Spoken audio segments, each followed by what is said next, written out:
Dylan's on the chat.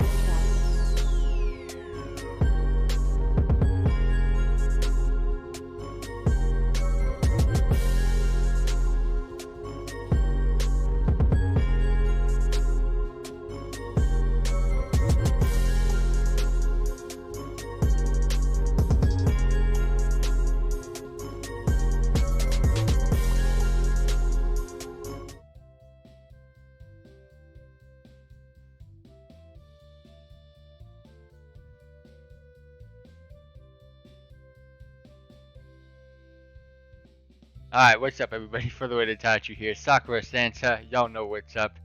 Thank you all very much for tuning in to the Christmas live stream on YouTube, Twitch, and Mixer / FTWitachiPlays, where today we're going to be playing Sakura Santa.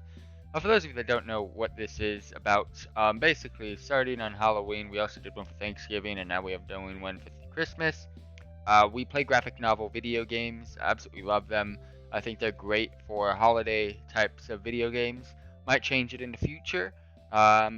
But I feel the graphic novel theme that we got going on our channel for holiday videos are great. I love it.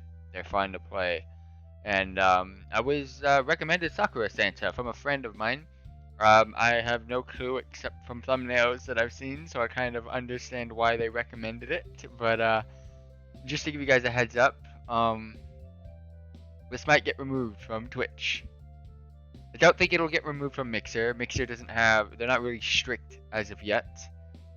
And YouTube, if it won't get removed, it'll just get demonetized probably. But it might get removed from Twitch, because I've noticed Mixer has the game on their game list, YouTube has the game in their game list, and Twitch has it on their banned list. So you can't, if you're wondering why this is in a different gaming section on, I think it's like Sakura Christmas or something like that I put it under, which is kind of close. That's why. It's banned on Twitch. So this live stream might even go down. I don't even know. But hopefully it doesn't. For those of you tuning in, thank you all very much for tuning in. Again, this is a graphic novel game. This is we did one for Halloween of 2019. We did one for Thanksgiving of 2019, and we are now doing one for Christmas. Don't really remember. For the one in Thanksgiving, what did we do? Some KFC graphic novel. Don't ask me. I forget what it was called. A finger licking good. The name. What's his name? The KFC dude. Colonel Sanders. A finger licking good Colonel Sanders dating game or something like that. That's what we did for Thanksgiving of 2019, and for Halloween 2019. That one was a banger. Oh, Doki Doki Literature Club. That's what got me hooked on the freaking graphic novels. And then, of course, Christmas, Sakura Santa. We also did a graphic novel last year for Christmas, but I don't want to go too much into it because it was called Adolescent Christmas or Adolescent Santa, and it was a great graphic novel. Absolutely loved the game. It was a quick and short video, so yeah, I don't want to waste too much time with this intro. Thank you all very much for tuning in to our holiday graphic novel video game live stream. We are here to play Sakura Santa, so let's go ahead and start it up. Why does it have to be December? If isn't the night before Christmas yet, but maybe it heard all the Christmas music and came early. Well, first of all, it is the night before Christmas. So yeah. Because there's nothing stirring, not even a mouse. I get to be all alone at home. No, not like that movie. I mean, it's an apartment. Oh, so they brought up Home Alone. Name's Koji. Moved out to go to university. So first of all, when it comes to these graphic novels, there's usually different, there's always one straight playthrough. And depending on your choices, usually, some of them don't even have choices, you just freaking reading the graphic novel. But I'm pretty sure this one has choices, as I've read it a little bit. There's different scenes that you can get. We're just going to play this straightforward, just how we kind of did with Colonel Sanders for Thanksgiving. When it was with the Colonel Sanders one, um, we pretty much saw all of the other endings and all of the other features because there was only one real straight way you can go through.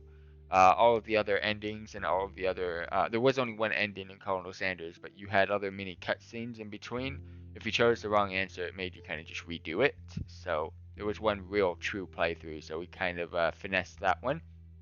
And then Doki Doki Literature Club, we saw every single ending. This one, we're just gonna go straight through it, see what we can do. I'm not gonna spend 5-10 hours on this game, so hopefully we enjoy this one. Villain, happy Krishana Kwanzaa. I'm so happy I pronounced that right, man. Thank you very much, Villain. It has been a while, man. It's a pretty decent university, best I could get. Feels like that's all I could get, though. Huh. First of all, let's try to move this before it kills you guys. Now you guys can freaking read along with me. I'm not very good at social skills, I guess. I mean, I try to introduce myself to people and be nice to them. So I'm not sure why no one is even talking to me. Maybe it's bad luck, or maybe I'm just boring. Maybe there's something more I could do to open up to people. So this guy sounds like me, but not too like me, because I don't have the issue of people talking to me. Yeah, not sure I spelt it right, but that's exactly how to say it. I'm not really comfortable around town yet. It's still a strange place. I guess that's why I'm not getting into the Christmas spirit. When I think of Christmas, I always think of family and friends. And right now, I'm all alone. Maybe I'm thinking about this too much. Normally, I don't dwell on this sort of thing. You know what's great about this game? The freaking graphics compared to some of them. And they also give you an opacity background behind the words so you can actually read them. Colonel Sanders, they had freaking white writing on white background, and I couldn't read it. Uh, the least PC way to say Happy Holidays. Isn't holidays 1L? Or is that the villain way to say holidays? Still, it would be nice if I had some company. I guess it's hard to adjust to moving away from home. Classes have been okay, my grades are fine, but I keep hearing people say networking, networking, networking, or at least that you should meet friends. And this isn't exactly Christmassy. Black coffee, an empty apartment, the hum of the city outside the window. What's the point of a holiday if there's nothing to celebrate? Or no one to celebrate with? I should think of something to do. With university over, or for the winter break, well, I was gonna say, when is he gonna be done with school? It's winter break, fam. I've spent what feels like forever alone. Maybe I could try family. See what my parents are doing, see what my brother is doing. To be honest, we're gonna go with parents. I'll call my parents and ask if I can visit. I haven't seen them in a while, and I kinda miss them. Mom makes really delicious treats, and every year I would pig out on them. Dad loves building a massive snow fort. He threw his back out last year, but he never quite grew up. My parents love Christmas. It's their favorite time of the year. Yeah, I'm a little homesick. Christmas is about family, right? Koji. I see. Okay, Mom. So the guy's name's Koji. My name's Koji, I think. I hope both of you really enjoy your trip. So they're going on a mom and dad trip. I put down the phone, feeling disappointed. With me off at university, they had their lives to themselves, so they decided to go on a trip together this year. Every year before this, they've wound up hosting the big Christmas party. Now they're off to have the vacation they always wanted. Off to a tropical island with a sunny sky and beautiful beaches. They love Christmas, but I guess this time they wanted to change it up. I should be happy for them, right? Did I really use up all of my options already? I don't want to spend Christmas alone. The clock goes up another number, and then another number, and another. This feels wrong. This isn't Christmas. To be honest, Christmas this year came by really quick. I understand Thanksgiving was really, really late into November, and between Thanksgiving up until Christmas, or today, the 24th, I felt like a week. I was shocked at how fast I was striking through with World of Warcraft lately. It's just been so fast, and every year it just keeps going quicker and quicker and quicker. And when you're younger, you see it, but you don't. You just like, yeah, who cares? Now you see it, and it's like, Whoa, it's going really quick. What? 2020 almost here. Help us at 3K subs. Click the sub button down below and let everybody else know that you know. Come subscribe. And join us in with Sakura Santa. But right now, nothing. Nada. Zip. What do I do now? I didn't have anything else in mind, and I got something in my eye. Well, I could just spend Christmas alone this year. Then it hits me. What that would really be like. Eating shrink-wrapped fruitcake? Staring out my window at all the people having fun? No, I won't let that happen. I'm not going to let those thoughts take over. No one wants to be around someone miserable, so I'll keep my head held high. I'm not going to let this one get to me. But I gotta admit, it'd be nice to have someone with me this Christmas. So let's break it down. I could go out and volunteer for something, or try to attend an event. Anything would be better than just rotting away inside the apartment. I think I'll go out for a walk. It'll help me think. Shopping district downtown will have plenty of festive lights, I'm sure. Maybe that will get me the feeling of Christmas spirit. Ooh! It's a pretty short walk to downtown front where I live. I would love to live here. Holy!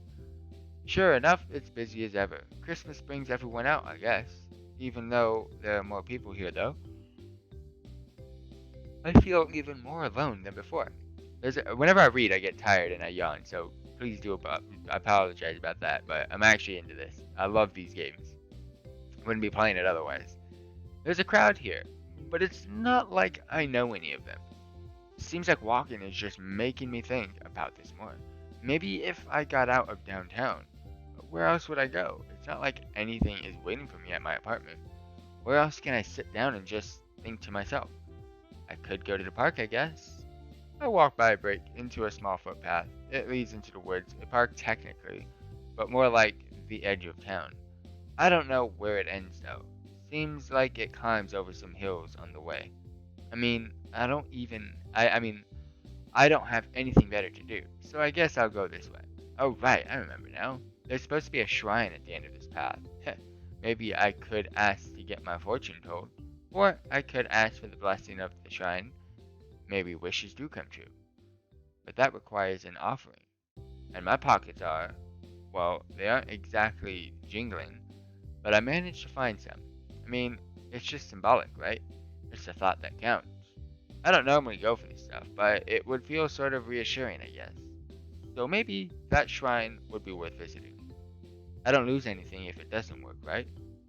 Well, except for a few coins, but my spare change is better off keeping a roof over someone's head than just sitting there, right? Alright, what's next? We got the dot screen. There's the shrine there. Kind of classy. Kind of empty, though. Isn't there usually some kind of priest at these shrines? This reminds me of that one location in Fortnite. It's up north on the map, towards the left. Lucky Landing, just very close to there. Well, I guess I can make an offering anyways. I find the offering box and throw the coins in. I don't know any, ritual, I guess.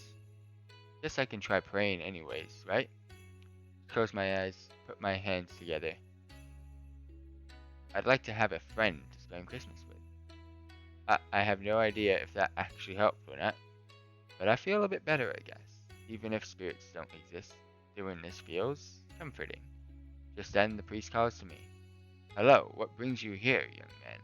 Oh, I was just making an offering. Good. It's nice to see young people around here again. I work hard to keep everything together, but not many come by. The priest is an older man, and I can't help but notice the limp in his walk. Are you okay? What do you mean? Oh, you mean my leg. I injured it a while ago. Doctor told me to rest, but I'm the only one here to take care of things. So he's been pushing himself and making it worse. No, I'm not just going to let that happy, poor guy needs a break. Do you need help with anything around the shrine? My schedule isn't exactly crowded, so I have plenty of time to spare. If I help out with things, maybe he'll finally have a chance to recover. I suppose I could use your help, yes. In fact, could you help shovel the snow off the path? Sure, I can do that for you. He flashes me a worn-down smile. Thank you. Well, that didn't take much time. The priest seemed pretty happy about it, too. Oh, thank you, young man. It would have taken twice the time. Listen, I don't want you to hurt yourself or anything. I'll come by every few days. Let me do the hard stuff, okay? You are too kind. I wish more people your age were like you. Like me, huh? I don't really think I'm anything special. Being special isn't the point. Anyone can be kind, but not many actually choose to. Uh-oh. And that makes you exceptional anyways. I guess you're right. Anyway, I have other things to do. Sure, I'd love to. No, don't worry about it. It's just old man business. Nothing too hard. You've done more than enough. Do come again sometime, though. Don't worry. I will. As he walks back into his shrine, I feel a little odd. Was this because of the wish I made? Or is he really just really nice? Felt so easy to talk to him. Well, I'm happy I was able to do something. Anything for somebody. As I walk away from the shrine, I hear something rustling off the path. Probably just some raccoon. But I'm curious anyways. I start pulling branches aside to see what's there. It's a girl, one with eyes that seem to shine like the stars. What the fuck is it? She has ears. Like animal ears. What's going on, team? What did we... Is this why it's banned on Twitch? It's not that bad. I haven't ever seen anyone who seems so happy. Her smile seems so completely honest. But she has fox ears. Yeah, he noticed them too. Wait, whoa, that's a tail. You are so cute. Excuse me? You were so nice to the old man. He's pretty lonely, you know. At least when I'm not around. My eyes wander from her brightly colored tail over her Hey, didn't you ever hear about the myth of Actaeon? Eyes up. Sorry, I didn't mean to. Well, I mean... The words. I don't know. I'm just joking, don't worry. I'm not going to sick any dogs on you. Actually, just the opposite. I kind of like you, so go ahead. Okay? I guess you just gave me permission to sit. So, what's with the tail? Are you cosplaying or something? I'm a fox spirit. Of course I have a tail. Is she serious? It's my shrine. I'm the one you made the offering to. So I heard your wish, being a spirit and all. You did? Yep. You're in luck. One-time wish fulfillment service. I mean, the coins didn't impress me much. But what you did for the priest? Real nice back there. So what goes around comes around. I never really thought about it that way. I thought you just did good things because it was the right thing to do. You should, but sometimes the world is listening and takes notice. I mean, you wanted to have a friend for Christmas, right? Yeah, that's right. So you're feeling a bit lonely? Yes, I am. Could I be your friend? Her ears perked up at the moment, illustrating her excitement. You'd be my friend? Why wouldn't I be? Well, I don't know if she's for real or not. Or if she's really a fox spirit like she says she is. Though I'm not sure I really mind one way or another. She's here. Of course I'm going to visit the shrine. Sure, I'd like to be your friend. And I would love to be yours. Yay. Great game. My name is Akina. I don't know yours yet. I'm Koji. Nice to meet you, Koji. But here's Twitch. Oh, twitch.tv. Come follow us out. Twitch.tv/FTWitachiPlays. Y'all know what's up. Are you free tomorrow? Tomorrow? I guess so. I don't have anything planned for the next week. Then let's go on a date. Date? Why a date? Because I like nice people. And you're a nice person. I told you guys, yawning is gonna come. I apologize. So I like you. Why else? I guess that makes sense. Well, that isn't really what I was... Oh, you don't want to go out with me? I like the foxy ears and tail thing. It looks pretty cool. Her ears and tail droop heavily. I'd have floppy ears, like a golden retriever. She looks at me with the sparkling eyes. I can't resist them. Okay, I'll go on a date with you. I only really wanted a friend, but it's settled then. We'll go on a date. Of course, I have some things to take care of in the spirit realm, so I'll be busy for the rest of the day, so I can't spend today with you yet, even though I'd love to. Yeah, spirit realm, right. I haven't really accepted the fact that she's supposedly a fox spirit. Though, I guess it's harmless either way, right? Probably. I should probably get going too. Okay, I'll see you soon, Koji. Just come to the shrine when you're ready. Any time of the week. See you later, Akina. She turns and bounds away, her tail a red swish behind her. What just happened there? I guess I've got a new friend. I'm going to keep walking around town though. It's just a nice day. I'd like to really enjoy it. Actually enjoy it, same thing. Too many people makes walking through downtown like walking through thick gel. So I'll just go over here. I guess a lot of people are buying gifts for Christmas. I mean, downtown is always a little busy, but this is kind of ridiculous. My mind wanders back to the girl I met at the shrine. Spirit realm? Fox spirit? It's kind of weird. But I have a date, I guess. An actual date. That's even weirder than spirit foxes. I haven't had a date in years. Did say I wanted a friend, but wow, I didn't expect this. Not that I'm upset. Kina's been pretty nice to me so far, even if she is some kind of fox spirit god thing. Though, I haven't ruled out good cosplay. Wasn't really expecting someone to ask me for a date though. Well, I guess I have something to do this week. And I don't have to be alone anymore, that's nice. As I keep walking, a single person stands out amongst the bustling crowd. They stand still in the middle of those milling about. Of course she stands out. Why, what the hell is going on here? I feel a strange urge to walk up to her. Maybe I'll find out what's up with that outfit. Not that it isn't interesting. Imagine you see someone dressed like this. She looks kind of familiar. Kind of strange though. The bunny outfit of all things. It isn't exactly Christmassy. I mean, it's not exactly the right weather for it. Well, that kind of dress. It's almost like she's wearing nothing at all. Hello, please visit our cafe. It's just down the street in downtown. We're serving hearty, healthy, happy food. It'll keep you warm, fill you up, and put a smile on your face. Oh, I guess she's some kind of promotional mascot. Just then, she spins to face me. Hello? I don't really know what to say to her. She isn't moving to give me one of those flyers either. You okay there? She squints at my face. I'm starting to feel like a bug under a microscope. Koji. Eh? How do you know my name? She just takes a step closer, peering at me. You haven't changed at all, Koji. It's me, Itsumi. Itsumi? Yeah, that Itsumi? You mean the one from middle school? None other.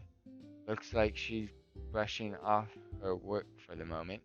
You look well. You mean you can see my everything? Well, yes, that's what I was thinking, but do you like it? I don't dislike it. Well, why are you dressed up like that anyways? Do you work for a bunny cafe or something? No, this is just an advertisement. So what's the difference? If it were a cosplay cafe, everyone would be a bunny or something. But I'm the only one. Maybe she was the only one who fit the uniform so well. But yeah, this sounds like Itsumi for sure. Never change, Itsumi. Well, except for the better. You're talking about my... Yes, yes we are. She's so blunt, I feel like I just got hit in the face with a hammer. Worse, it's almost like she's inside my head. I mean, not just that, I did get a good look from the other side. Did you like it? Why are you so blunt about these things? Come on, we're adults here, Koji. No need to get all worked up over it. Okay, I understand why this is banned on Twitch, but come on, fam. I guess you're right. Never change, Koji. She fiddles with one of the cups in her chest. I don't know how it stays in place. Looks different in this angle. The angle, the picture of the gram. When you take pictures at different angles, it's always different. Haven't seen you in a while. How have you been, Koji? Right, it's been a long time. I'm alright, currently studying at university. I see, doing well in your classes, right? Yeah, although I'm not really used to a big city like this, it feels kind of empty in my apartment too. I know how you feel. Like you're all alone in the crowd? Even after all this time, Itsumi knows me inside and out. It's strange how some bonds seem to never go away, even after years apart. Yeah, what about you, Itsumi? How did you end up as a bunny? Family moved here when I was going into high school. Then I just stuck around, got a job at the cafe. A lot of the customers know me now, so she's becoming fairly popular, just like how it was in middle school. I wish I could say I was up to great things, but this is pretty much about it. Yeah, I really can see. She puts her index finger on my nose. You're thinking dirty thoughts again. That look, just like when you were a little boy. Hey, no telepathy. Don't I deserve the privacy of my own thoughts? She giggles a little. I missed you, Koji. I think you were my best friend. I missed you too, honestly. It's a shame that you had to move away. Can't do much about that now, right? So let's just make up for lost time instead. I'd love to. Well, I work full time at the cafe and I don't have my schedule for the next week yet. So we'll have to wait to see what time I have off, but you could come by the cafe sometime. Sure, I'd love to. Great. We need a part-timer to help out. Oh, it's getting slammed every day. You can guess why, right?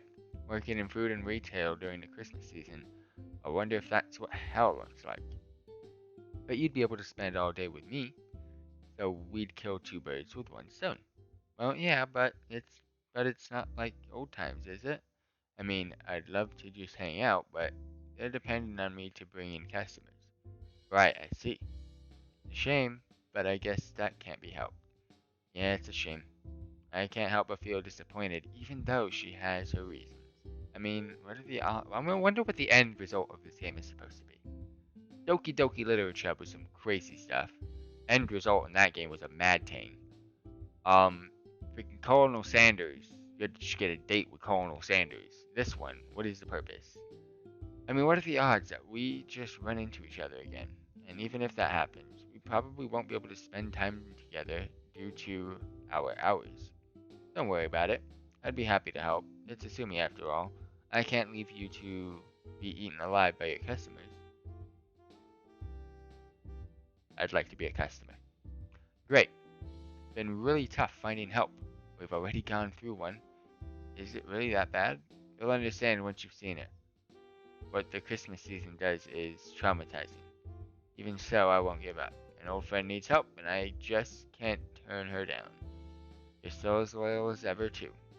The university. You met someone yet? What do you mean? A girl, maybe? Not really, no. Oh, I see. I have trouble talking to people. Unsurprising.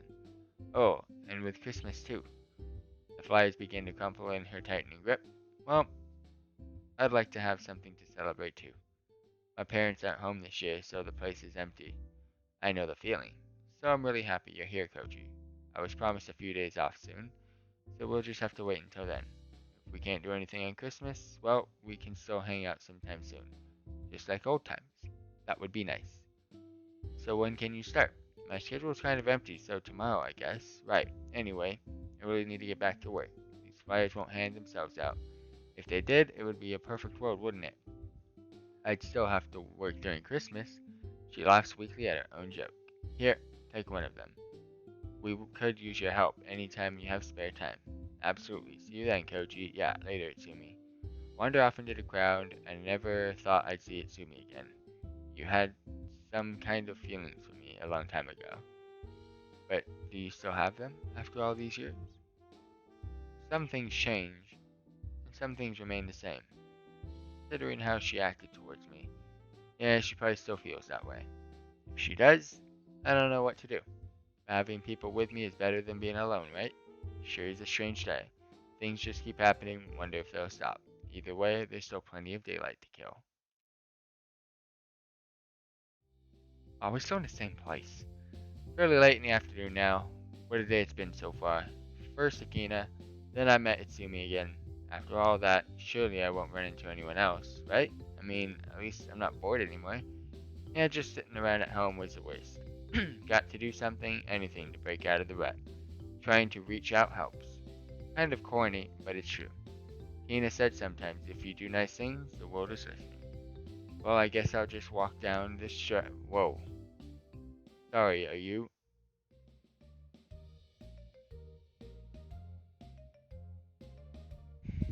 What's going on, team? Like, how does this happen? How does this? What is this? My mouth dries out. Mine's not dry. I seem to have bumped into Eiko. Well, this certainly is a view. But why? Why is, I mean, yeah, this is season for corny Santa outfits, but why so racy? I wouldn't expect this normally. Has the world just turned into some kind of sex comedy? Well, I shouldn't forget myself. Hey, you alright? Nope, no response. This is, she has a concussion. Don't think she does. Oh, I just tripped all over myself. Today's been so unlucky. I'm so very sorry for running into you. It's fine, but maybe you should stand up. You're on display here.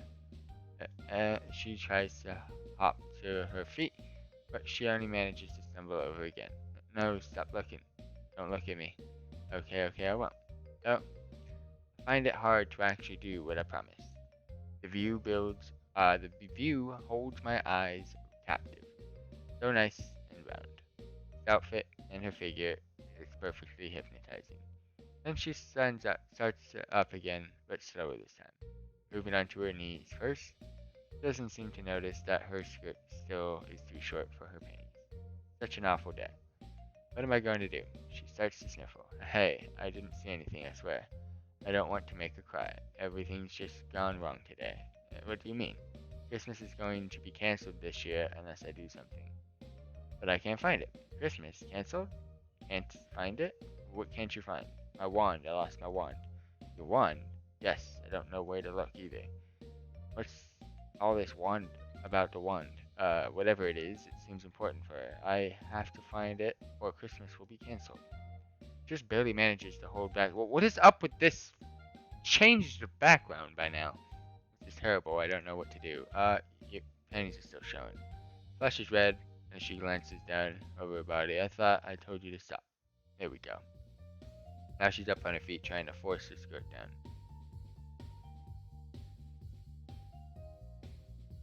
I like this fit. Fit of the day, team. Fit of the day. Anyway, please forget what you saw. Well, please help me. I know you're probably busy, but I need help badly. She tugs weakly at my sleeve. Kind of pitiful. Oh wait, now everything makes sense. Of course, she lost part of her cosplay outfit and she wants me to find it again. Wait, what's up with... I don't think he understands. This world he's living in is a freaking crazy world. Please, I keep on asking people, but nobody wants to help. Sure, I'll help. Sorry about your cosplay prop. Cosplay, what is that? Isn't that what you're doing? No, whatever it is, I'm Santa. I need to get my wand back so Christmas happens on schedule. I would be sad if that happened, and all the children would be sad, and wow, she doesn't break character for anything. Well, I guess I'll play along. What can it hurt? Wait, she's Sakura. That would make sense. Sure, Santa, it is then. Okay then, Santa. I promise I will help you find your wand for Christmas. You will? You really mean it? Of course, I can't disappoint all the kids out there. She leaps at me with her arms outstretched. The hug is very warm. Thank you very much. Or thank you so much. Alright. Where did you last see it? It's around here somewhere. That's way too vague. Retrace your steps. What were you doing when you last lost it? Well, I was using it to teleport to my workshop, but then I gust of wind came and just blew it out of my hand. My eyes were closed, so I didn't see where it went. No! Must be some kind of professional actor with how into it she is. Alright, well, tell me, what should I be looking for? A wand, of course, made out of pure candy cane. It'll look different from the usual peppermint ones, though. So she has a candy cane wand. Is she from some kind of magical girl show, a Christmas special? Maybe someone thought 5-second rule and picked it up. Oh, I didn't think of that. She begins scanning the street. Over there. That is an enormous candy cane for sure. The small boy is lugging it around. Santa starts running after him. I do too.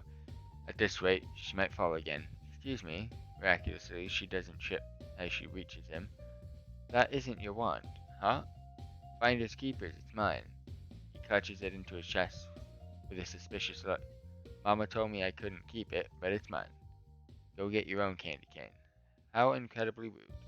Santa seems unruffled. Wasn't she embarrassed a moment ago? Hey, that doesn't really belong to you, okay? I don't care, it's mine now. He looks like he's about to cry. Santa kneels down to his height, looking him in the eye. Kano, you can't just run off like that. Your mother loves you, and she knows that you want that stuffed teddy bear for Christmas. But how does she know his name, huh? Do I know you? Of course I know you, Kano. I know you feel angry right now, but you need to remember you can still do the right thing. Wow, it actually seems like it's working. She's some kind of cat herder. Listen, I know you found it first, but that wand belongs to me. What should you do with things that don't belong to you? You gave them back. That's right. That's what a good boy would do. So are you going to be a good boy this year, Kano? Kid looks down at the giant candy cane in his tiny hand. I can see him tearing up a bit.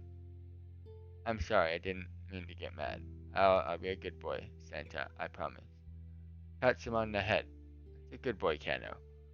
He hands her wand back to her. In spite of... How the hell does he know this is actually Santa? I wish.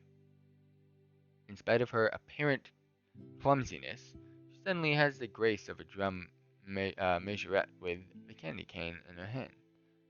Sparkles outline her twirling movements. Is it? It's snow falling from her hands. Kano just looks on in awe. You really are Santa. He's totally stupefied. I'm probably wearing the same expression. Of course, Kano. Remember to be good for your mother this year. I'll make sure you get that.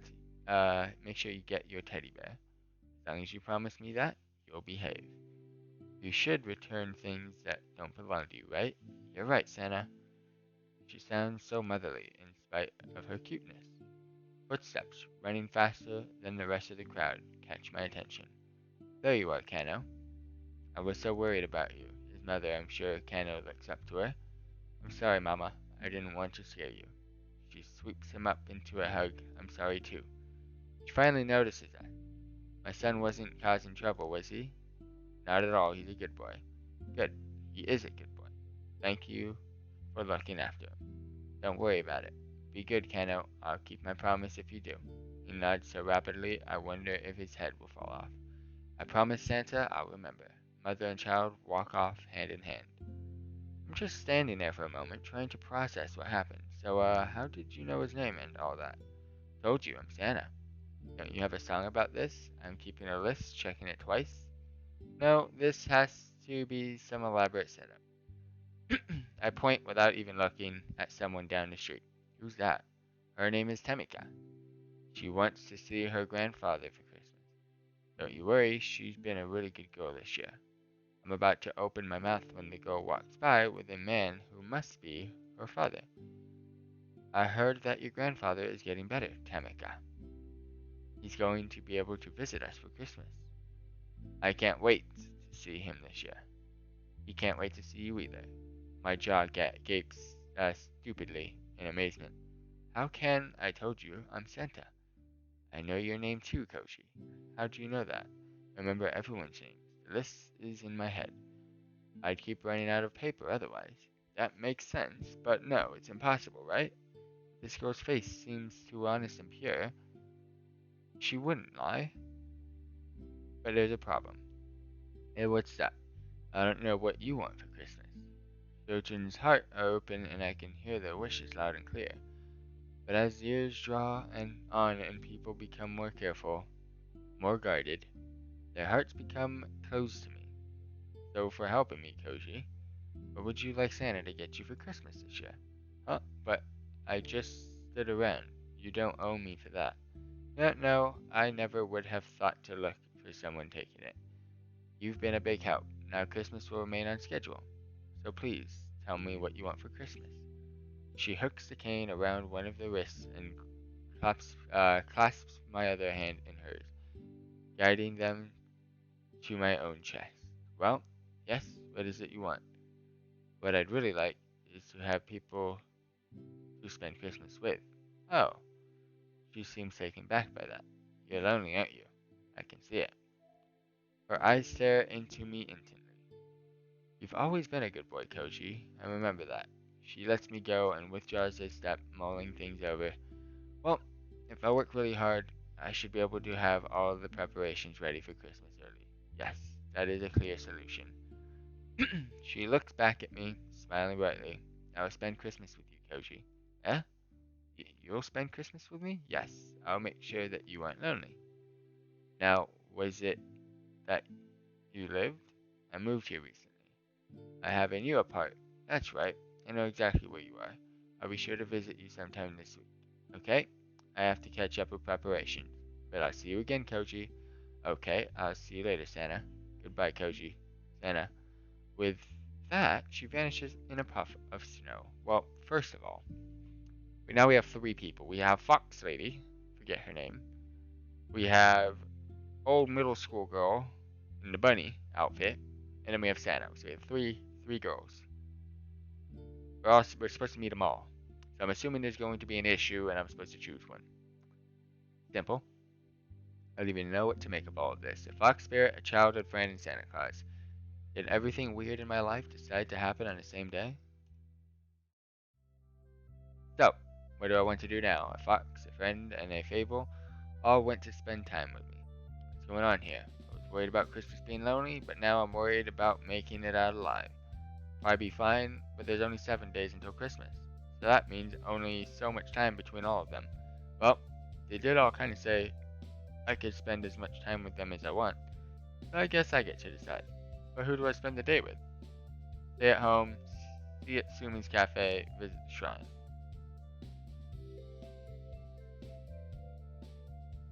Well, is stay at home the Santa Claus? I'm assuming it is. I would go Santa Claus. I mean, all three of them are perfect. Straight dimes, straight tens. But I'd go Santa Claus, Fox, and then Itsumi. So I'm gonna stay home. Guess I'll just relax today. I don't really need to go out all the time, right? Koji. Who was that? Was it Santa? I hear her voice somewhere. Koji, help! It's coming from behind the window. Opening the curtain reveals her clinging desperately to the windowsill. Koji, let me in. Questions can happen later. Open the window to the chilling wind and pull her all over myself. Apparently, I pull too hard and lose my balance. Breasts wind up squeezing against my face. Koji, are you okay? My words don't come out except as muffled noises. What was that? I can't hear you. My hands flail to grasp her shoulders and push her up and off of me. Sweet, life-giving air floods in as I gasp for breath. Sorry about that. She jumps in her feet and I slowly stand up. So, you knew where I live. But why didn't you just knock? I got nervous. I thought I was going to get lost in the apartment complex. So I took the quickest route to your home. Suppose that's fair. She seems upset by the whole thing, so I should drop it. Next time, call before you come. I'll show you the way. So I knew she was coming because the other two options were the other two people, so this is the option I wanted. Thank you, Koji. I'm not going to ask how she managed to reach my window. After all that's happened, I've realized that applying logic to this week simply isn't going to work. Managed to get in plenty of work, so I have some time off. So we can spend time together. She begins to look around my apartment. It's not very Christmassy around here. Well, didn't buy any decorations. Why not? Because I thought that I was going to be alone for Christmas. Well, that's no longer the case. There's no way I can allow your apartment to be so barren, Koji. Time for some Christmas spirit. She pulls out her wand and begins twirling it. Hold my hand for a moment, Koji, and hold your hand. She reaches out with one hand, the other still twirling the candy cane. Yes, there's something I want you to see. My hand clasped with her own. Now close your eyes. This part is a secret. I guess I'll just roll with it. Can I open my eyes yet? Of course. How the fuck did this happen? What? Where are we? This is. Oh, okay. I was gonna say this is definitely not my apartment. Santa's workshop, but don't question it, Koji. Just don't question it. Right, your workshop. Now then, let's make some decorations. My family taught me how to make them, so I think I'm pretty good at it. You mean there's an entire family of Santas? Yep, we look after different parts of the world. So is there a Santa with a big belly and a white beard? You're talking about Dad? You mean that Santa Claus is your dad? Yep. Would you like to meet him? So Santa is like the last name for a family of gift givers. Or Claus is the last name for the family of gift givers and they're all Santas. That's it. Maybe he'll have time after Christmas is over. This week gets stranger with each passing moment. I guess in a world this big, it makes sense. Even with magic, one person can only do so much. How big is your family, Santa? Let me think. Her face screws up with a thoughtful expression. Even lightly bangs the candy cane on her skull. Sorry, I lost count. That's how many of you there are? Well, of course, making toys for billions of children is not that easy. What kind of virility does Father Claus possess? And what about Mrs. Claus? Even knowing magic is involved somehow, I can barely believe it. Still, I have to admit, I'm curious about the Claus family. Anyway, since we have this much time, I can make some quality decorations. She turns to a workbench as she speaks. Then her hands spin up into a blur as she grabs various things and starts putting them together. Done! She bounces back to me, Christmas lights almost spilling out of her arms. Let's go back and decorate your apartment. There's no way I'm going to let you have holiday blues. Thank you, but, how do we get back? That's easy, just close your eyes again. Okay, let's do this. 1, 2, 3. A sharp clap is audible next to me. Open them. Why are we here? Yep, back safe and sound. Open your eyes. She finally turns around to notice where she is. This is a lingerie store. Seems so. I'm sorry, Koji. This doesn't usually happen. Are you sure? Well, maybe sometime. Awfully clumsy and absent-minded. I bet this kind of thing happens all the time. Close your eyes again. Maybe I'll actually be back in my apartment this time. 1, 2, 3. Another clapping sound echoes through the air again. Yes, finally we made it back, safe and sound. Hey Santa, looks like it worked this time. Wait, where is she?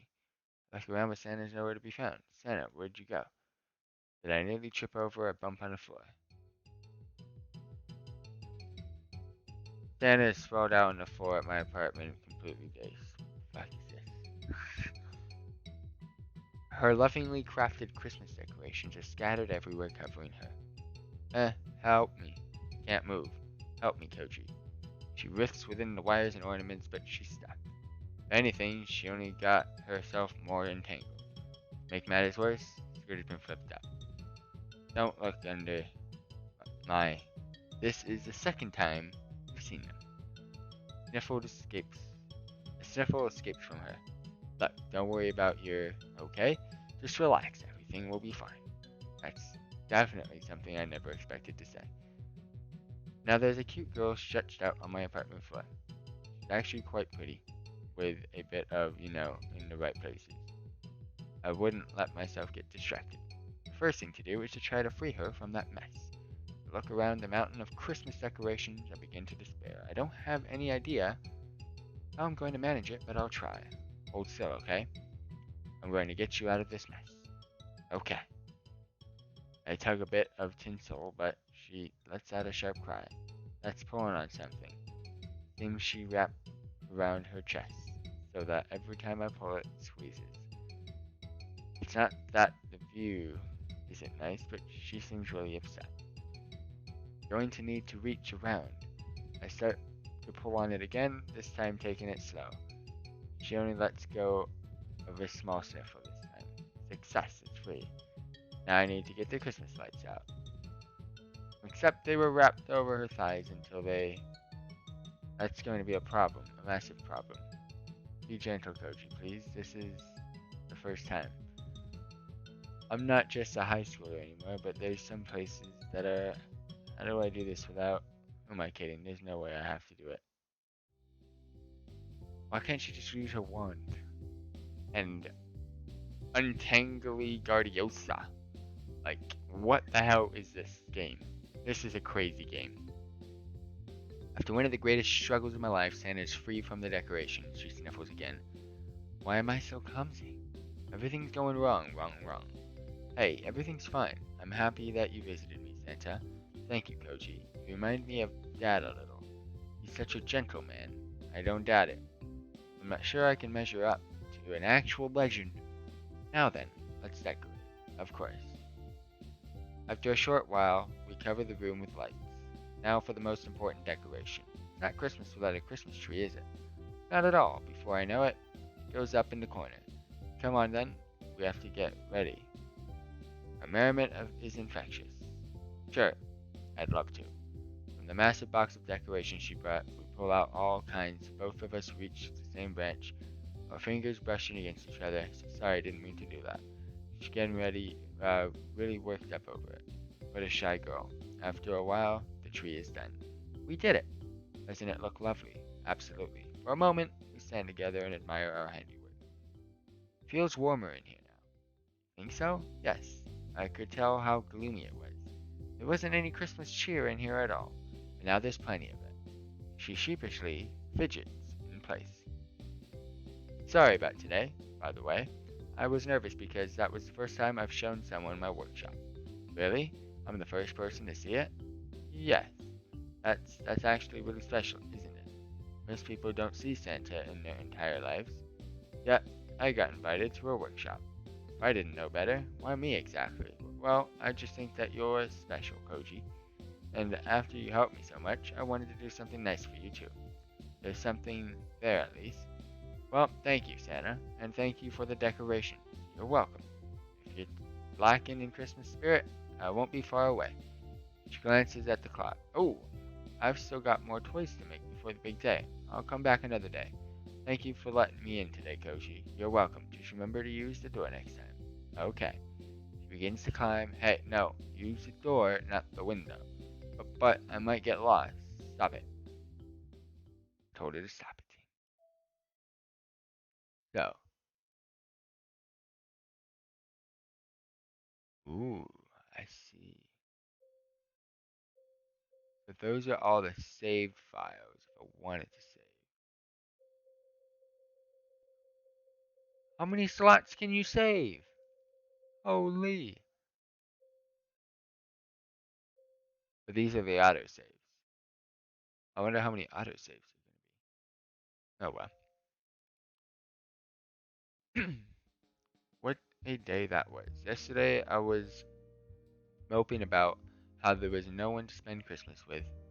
Now it seems that I won't have enough time to spend. The phone ringing in my apartment cuts through my thoughts. Hello? Hey, Koji. Long time no see. Oh hey, Daishi. Wasn't expecting a call. How have you been, brother?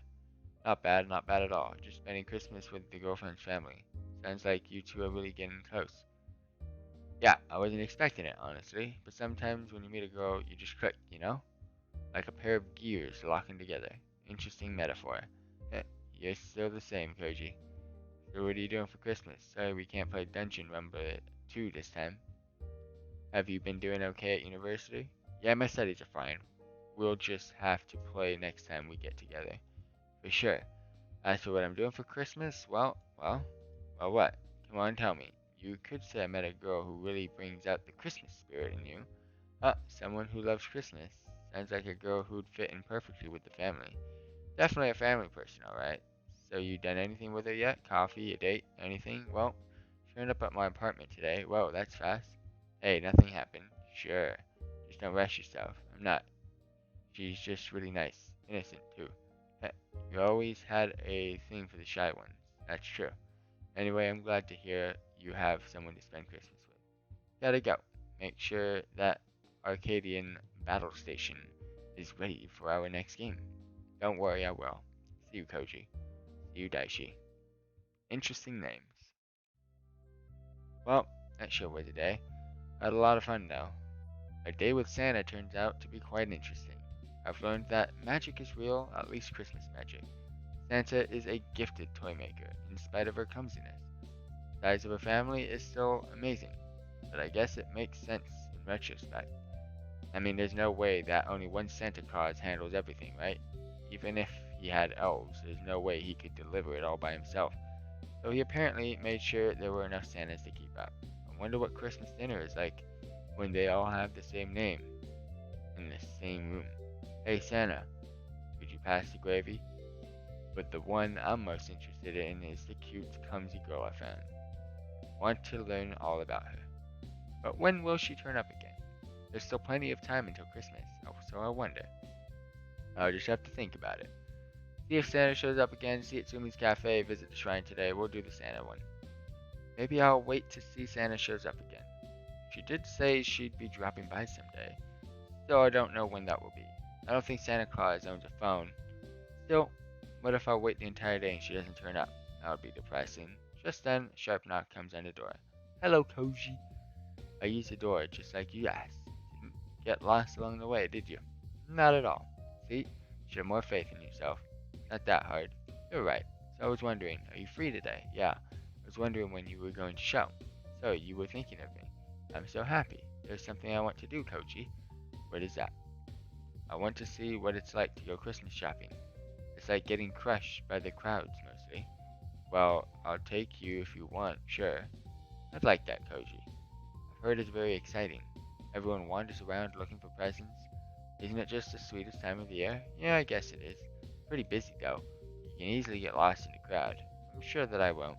You said I should have some faith in myself, right? Right. If you want to go shopping, then we should go as early as possible. It's even more crowded later in the day. I see. So, it'll be fun, I'm sure. After all, I'll be with you the entire time. I can't handle the sweetness. An entire gingerbread house, frosting and all, still wouldn't have as much sweetness as Santa. Alright, shall I show you the way then? Yes, please. I reach for her hand. Koji, why are we holding hands? I know you said you won't get lost, but I want to make sure. Hold on to my hand and there's no chance, right?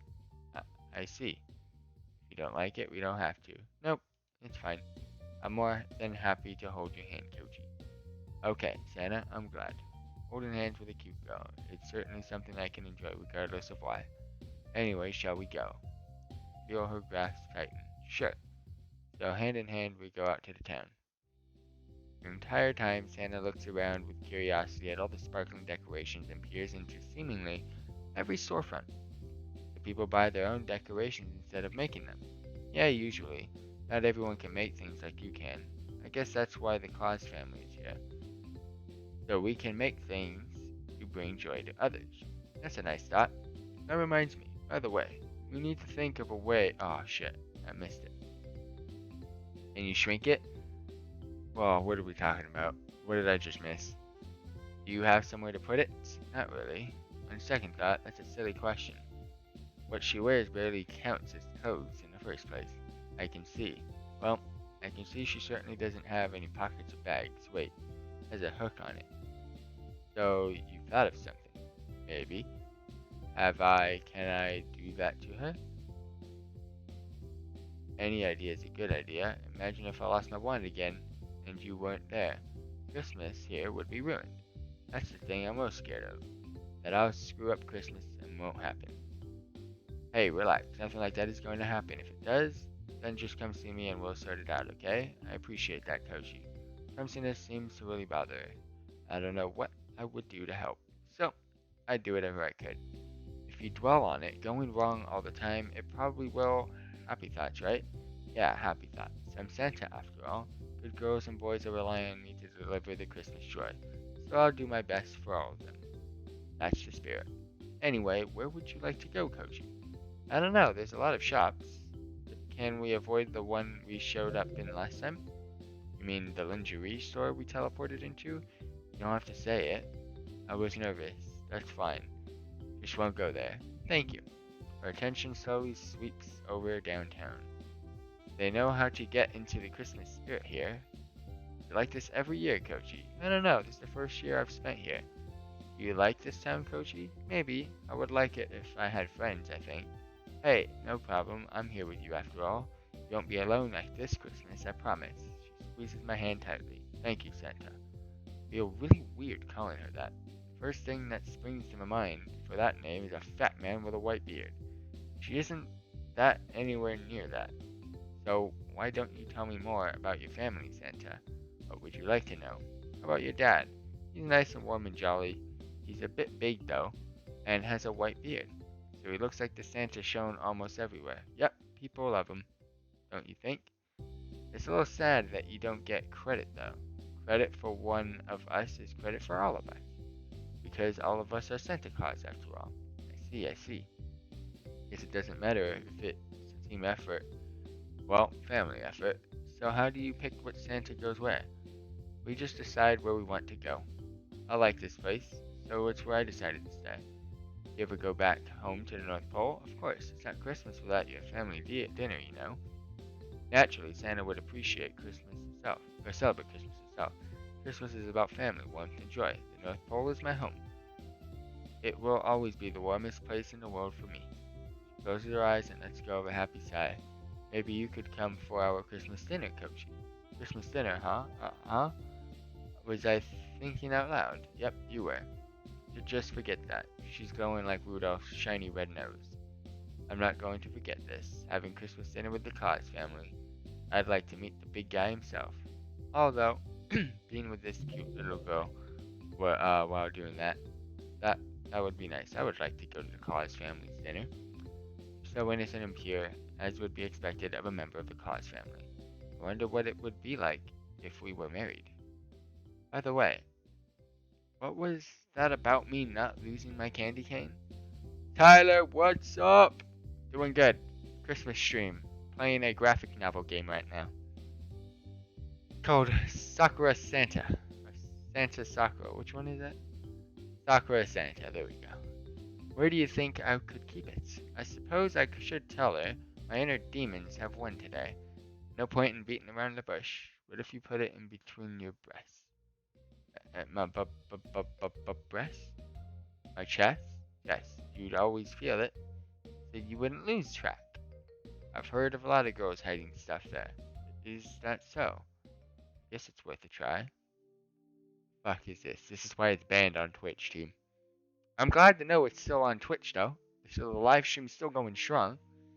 It's always popping when you don't got that many viewers. Then she squeezes the candy cane in between her two massive breasts. Do you think I can keep track of it like this? If I hold these together, it will never escape. I don't think that would work. Not to mention that this looks more lewd than I imagined. So you don't think I should try? Maybe just keep doing it and we'll see if it works. Okay. She stands there, rubbing her breast against the cane. You're giving me a funny look, Koji. Something wrong? No, nothing's wrong. Something doesn't feel right. I mean, she peers down the length of the wand. I know where it is, but this doesn't feel right. You don't have to push them together. Okay. She lets go, release breastbill into their natural cleavage. Press together nicely, securing the candy cane perfectly between them. It's too big. Don't you think, Koji? It won't fit in there. The candy cane almost seems like it's missing. As it rubs against her skin, I can see a shimmer of stickiness along its surface. I thought it was a real, like, not a candy cane, just like a candy cane look. Starts to coat her chest, giving it a slick sheen. Feels so wrong, Koji. But it was your idea, so I don't mind. Even if it feels so. Every step causes her chest to bounce steadily all around the cane. Securing, squeezing, and nudging up and down. Why doesn't this feel right? Are you meant to put things between them, Koji? Not usually. I don't like it. Cups her breasts and lifts slightly. Cane starts to slide between them. Now I'm all sticky here. Even when I know where it will be, it feels so very wrong. Then why don't you stop? Because it was a suggestion from Koji, and I want to try. Even if it feels wrong, I'm happy to do what you ask. Look, you don't have to. I'm starting to feel guilty. Seems like she is instinctively averse to lewd things, though she keeps stumbling into them by accident. I had a lot of fun today. Santa seemed to enjoy herself. Well, Koshi, thank you for today. Don't worry about it. It was fun. I want to give you something. She gingerly takes my hand, presses something into my palm, hold it up. A snow globe. It's special. When I peer deeper into its swirling snow, is this your workshop? Yes. Shake the globe 3 times and think about Christmas. That way, you'll be able to visit me whenever you want. But it's your workshop. Are you sure you're okay with me just dropping by whenever? It's fine if it's Koji. You're special. Anyway, can I come home with you? Absolutely. Trails behind me, shy this time and carefully avoiding getting too close. We're home. Well, I guess you're home. This isn't really my home. It may not be your home, but you're welcome here whenever you like, Santa. Thank you. Even the smallest of kindness makes her happy. She makes it easy to be upbeat around her. Koji, today was a lot of fun. Yeah, I enjoyed spending time with you, Santa. Same. Nice to see how everyone else celebrates Christmas. I could go on about the cynical and corporate nature of Christmas today. That's good to hear. I figured out how the weekly bingo mission works. If you clear all of them, it'll give you a blackout and you'll have to wait until it resets. The weekly bingo, yeah, I heard about that. It's a weekly thing. It's kind of annoying though. It's kind of dumb. Like, I don't understand because there's not really much of a difference reward-wise from the basics to the beginners to the advanced. But to this girl, it's anything. She fully embodies the spirit of the season. To harm that would be a crime. Have you ever received a present, Santa? Oh, we all give presents to each other at Christmas dinner, but I haven't ever gotten a present from someone outside of my family. What about the milk and cookies that people have for you? We take those back to Dad. This whole time people thought that Santa is capable of eating an unlimited amount of cookies. To think that everyone is right on that. That big belly has to come from somewhere, I guess. I see. Or maybe you might get a present this. I don't even get to finish, and already stars light up in Santa's eyes. Really? Really, really, really? Well, yeah, it's Christmas, right? An actual Christmas present from Koji. I'll treasure it for the rest of my life.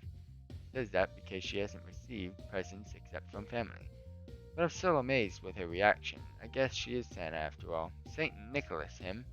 No, herself. Well, so long as you've been a good girl this year.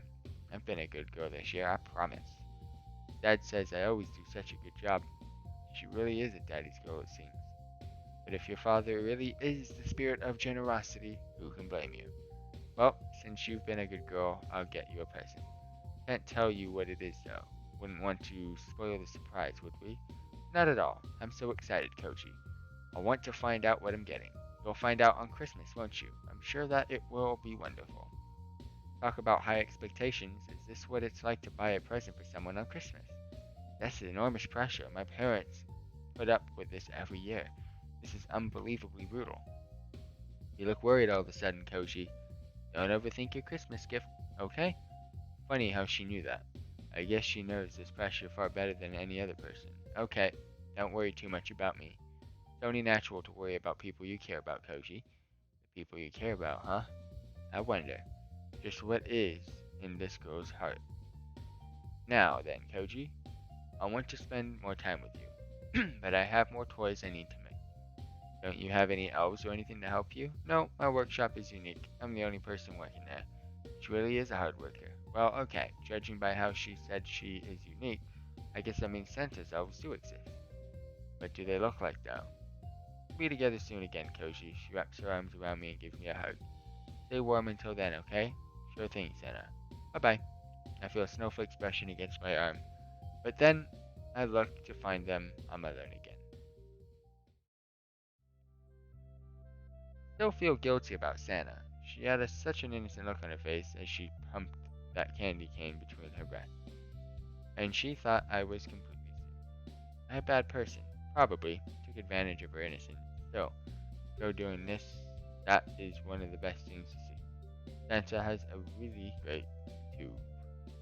It looks even better when she pushes together, emphasizing.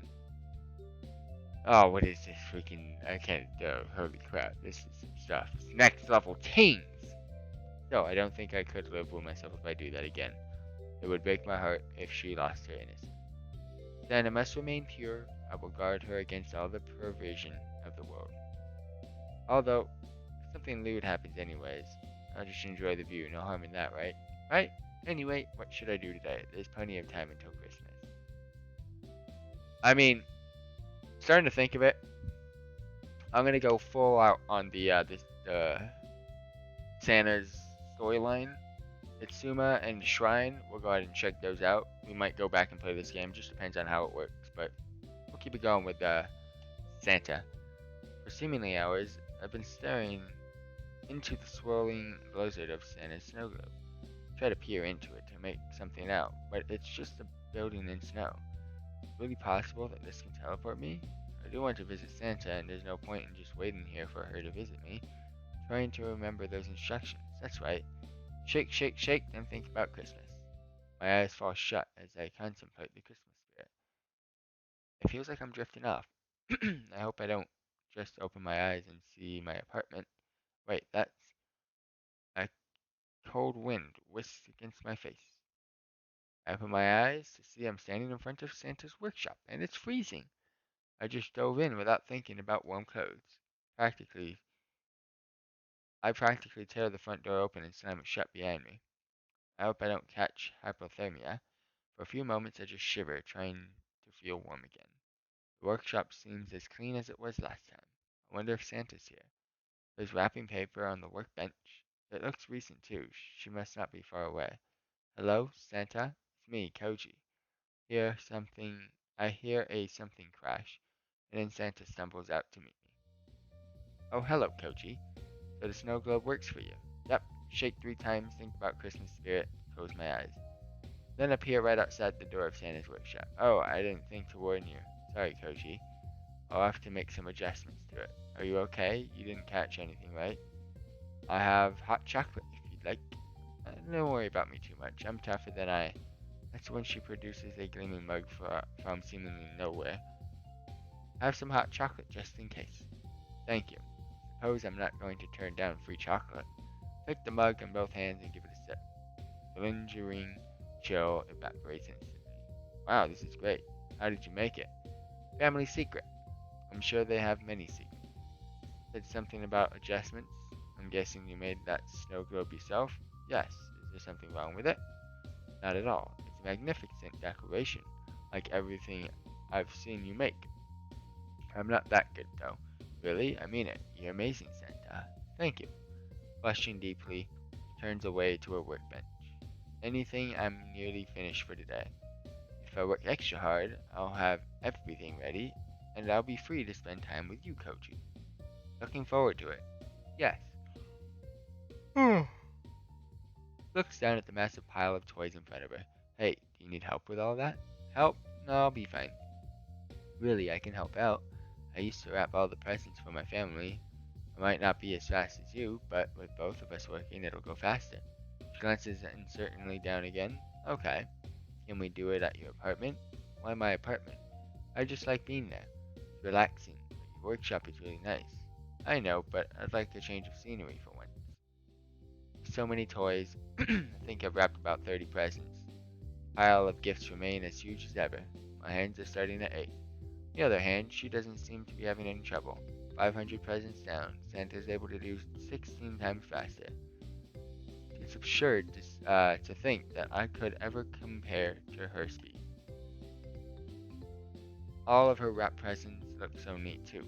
When she starts working, she becomes some kind of god of crafting.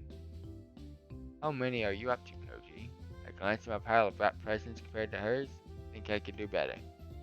I've had a lot of practice, Koji. When you do it as often as I do, it becomes easy. I've been practicing every Christmas too, but even then, it's the power of the Claus family.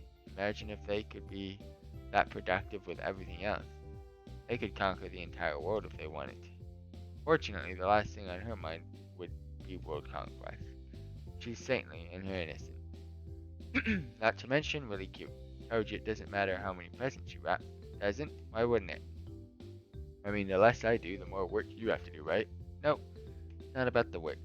She scoots closer to me at the table. It's because you offered to help in the first place. That's what actually makes me happy. I spend every day thinking about what I can do for other people. But what really warms my heart is when I see other people being kind. It's no big deal, really. It's a big deal for me. With you here, I feel more motivated to work than ever. Focused on me, but her hands are so blur of wrapping presents. I've been wrapping presents twice as fast as normal. Her scissors are a flash of steel jabbing into the air before sweeping down again. Be careful with the scissors, Santa. She's definitely going fast. Too fast. Santa, why don't you slow down? No, it's fine. My eyes flick into the front of her top. Something wrong. Look down. Ah, here we go. There's always got to be one scene. Just one, scene. Here's down at the top. It has been cleanly sheared through by the emphatic scissors wheel. Her mouth falls open, a shocked grasp. When did that happen? I was too excited I wasn't paying attention. I know she's clumsy, but this is another level entirely. Thin strips of fur just barely manage to cover her. It's definitely a nice view, at least. They're nicely rounded, a little springy, and the size is just right. Santa seems worried though. If I move, they'll drop off. Why do things like this keep happening? She looks dejected, her hands pinning the scraps of fabric in place. I should do something before she turns on the waterworks. Listen, I can sew it back together, but so you can just go get a shirt, bro. If you do the sewing, I would have to. She wraps her arms around her chest, doing her best to hide it. But we can't do that, Koji. That's too embarrassing. Why am I so clumsy? This isn't fair. The rest of the family doesn't have trouble with this. As she squeezes the strips of cloth between her fingers, slip between her fingers, leaving her completely bare.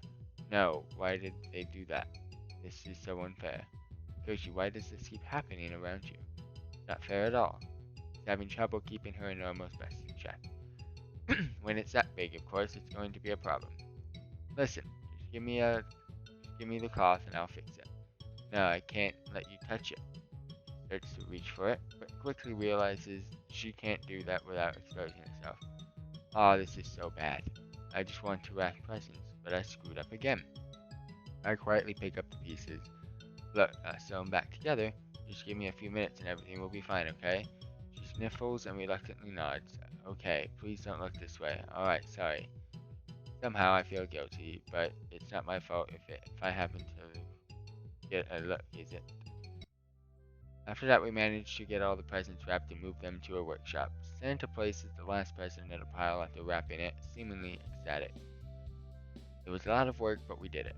Thank you for helping, Koji. No problem, you did most of the work. Yeah, but you offered to help anyway. That's what makes me happy.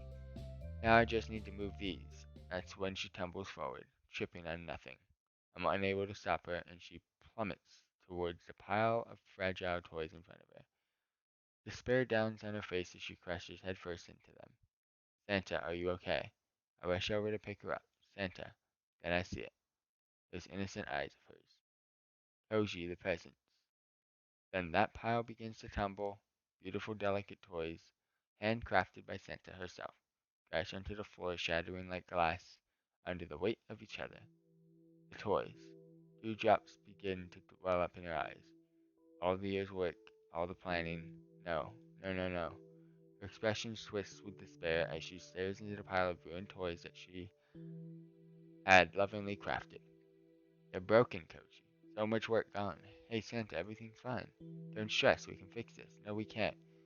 Took me weeks to make all these toys. She huddles into a ball, burying her face into her knees. I worked so hard this year. A loud sob escapes from her. Koji, I'm a failure as Santa Claus. Hey, don't say things like that, but it's true. All of my brothers and sisters, none of them were as clumsy as me. I'm the only one who breaks things like this. She holds up one of the toys, little more than a pile of splinters now. Teardrops roll off her cheeks and spatter into the smashed wood. What am I going to do, Koji? There's not enough time to remake all the toys. All of the good boys and girls who are waiting for their toys this year. She throws the splinter aside and bawls. Don't look at me, Koji. I don't deserve to be a member of the Claus family. That isn't true, Santa. She's not listening. I got so excited when Koji said that he was going to help me wrap presents. Then my clumsiness kicked in and I ruined everything. Breaking my heart to see her like this. Yet nothing I say seems to comfort her at all. Santa, we can fix this. I'll help you. If there's anything I can do to help, just no, it's okay, Kochi. It's no good to try and help someone as clumsy as me. No matter what we make, I'll just break it again. I don't want to see her cry. Don't want to see her so sad. I feel so helpless now. I need some time alone. I start to open my mouth, but it seems like it's pointless. As I shuffle into my apartment, I can't help but sigh, drop onto the couch, and put my head in one hand. Oh, Santa, what are you going to do? Is she going to fall over and mope in that corner of her workshop until Christmas? Surely that won't happen. No, this is the ghost, constantly happy in spite of all of her slip-ups. See her driven into tears is heartrending. What can I do? Surely there's something I can do for her. But what is it? The best I can think of is to be there for her. Instead, she pushed me away. I think she needs help, though. She doesn't want it still. Even if I can't think of anything I can do, sitting here in my apartment and worrying isn't going to do a damn thing. I have to do something. Doesn't matter if I know what the perfect choice is or not. People have to try, even if sometimes they're just guessing and trying their best. She needs someone to help her. I look around at the beautiful decorations she's put up around my apartment. Each of them is delicately crafted. She says she's a failure, yet there is so much evidence in plain sight that she's not. To make all of these wooden toys, glass ornaments, and Christmas lights must have taken exceptional skill. And yet she insists that she's a failure. If only I knew how to make it clear to her that she's not far from it. People aren't rational, I guess. Even Santa Claus herself is just as fallible as a normal person. Yet without a doubt, she truly is who she says she is. First time I met her, she handled the child with a serene grace, like she was her mother. I wonder, where did the Claus family even come from? Some people call Santa by the name of Saint Nicholas. Is he actually a saint? I don't know, but she seems saintly to me. How does something so pure even exist in a cruel world of ours? So otherworldly yet so human. Her heart is every bit as vulnerable as anyone else's, even more so with how painfully innocent she is. Santa, we'll make sure that Christmas happens this year. I'll do my best to smash through the smellies. Even if I'm not very good, I'll make some toys myself if that's what it takes. We'll figure it out somehow. Just giving up isn't going to help anyone. Maybe, just maybe, I might have an idea if she can't make it by herself. If it comes down to that, I think we'll be fine. This will take a lot of effort to convince her, but it would definitely be the best option. Don't worry, Santa. One way or another, everything will be fine. Santa, that girl is in really bad shape right now, but I don't know what to do. Dad said the first thing I should do is offer help in any way I can, even if it's just being there for her. There has to be a way that she can fix this. She's a member of the Claus family after all. If she's her father's daughter, then she can get through it. The old man is supposed to be really fast with the toys. Years of practice, I guess. So I guess what I really need to do is try to cheer her up. There's still some time before Christmas. Do I wait? She might need more time alone. Start things out with Santa, see at Suma's Cafe, visit the shrine today. Let's go with Santa. No point in wasting my time. I shake the snow globe and wait for the magic to work. I immediately head in through the front door. Santa is sitting alone, staring at an empty table. Santa? Koji, what are you doing here? I'm a failure. No, you're not. You made a mistake. It happened. The more time you spend sitting around here feeling sorry for yourself, the closer Christmas gets. But I can't make enough toys in time. If I do, who says that I won't ruin it No, how many times have you made Christmas happen, Santa? How many happy boys and girls have you delivered presents to with no trouble at all? I lost count. Just because you made a mistake once doesn't mean you're competent. You're only human, right? But Santa can't make mistakes. Why can't Santa make mistakes? I don't know. She seems to not be quite as downtrodden, at least. Think what can you do to get all of these presents ready in time? Well, I want to do it the proper way. I don't want to cheat. I could mass produce toys with Christmas magic, but that isn't right. The gifts are supposed to be lovingly made gifts, right? She specifically avoids mass production for that very reason. Well, how can you make enough toys if you don't use mass production? Let me think. Oh, of course, Santa. Yeah. So, any way to contact your family? Oh, yes, there is, but what? I don't want them to know I'm so ashamed of myself. It Imagine what they think of me if they knew about how badly I've failed those children. Why would they do that? Families help each other when they are in need. No not shun each other for the perceived failures. She stares at her feet after I speak. Guess there's no way around it.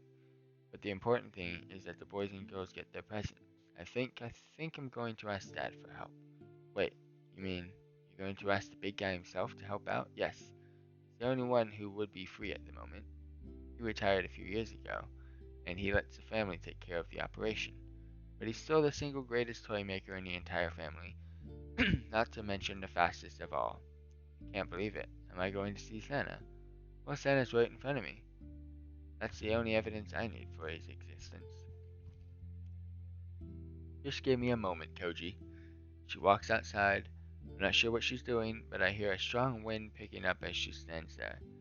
In a few minutes, she walks inside. He's coming. Really? He's really going to help? Yep. He was so worried about me. I've always been clumsy no matter how hard I try. Dad said that it's just a part of who I am. He's right, you know. That doesn't make you any less of a person, Santa. Thank you. Anyway, we can't talk for much longer. Why not? Sorry, Koji, but he says that he wants to your face at Christmas dinner. He doesn't want to spoil the surprise for himself. After all, we have our own rules about revealing ourselves. Aw, no way. Oh well, I guess he is Santa Claus. What about you, though? Why am I allowed to see you? I told you before. It's okay if it's Koji. But why am I an exception? Dad told me. She slowly walks up to me and places her hands on my cheeks. With a gentle tug, she brings me down so she can kiss my brow. It's fine to show yourself to the one who you love. I touch the place where she kissed me, taken back.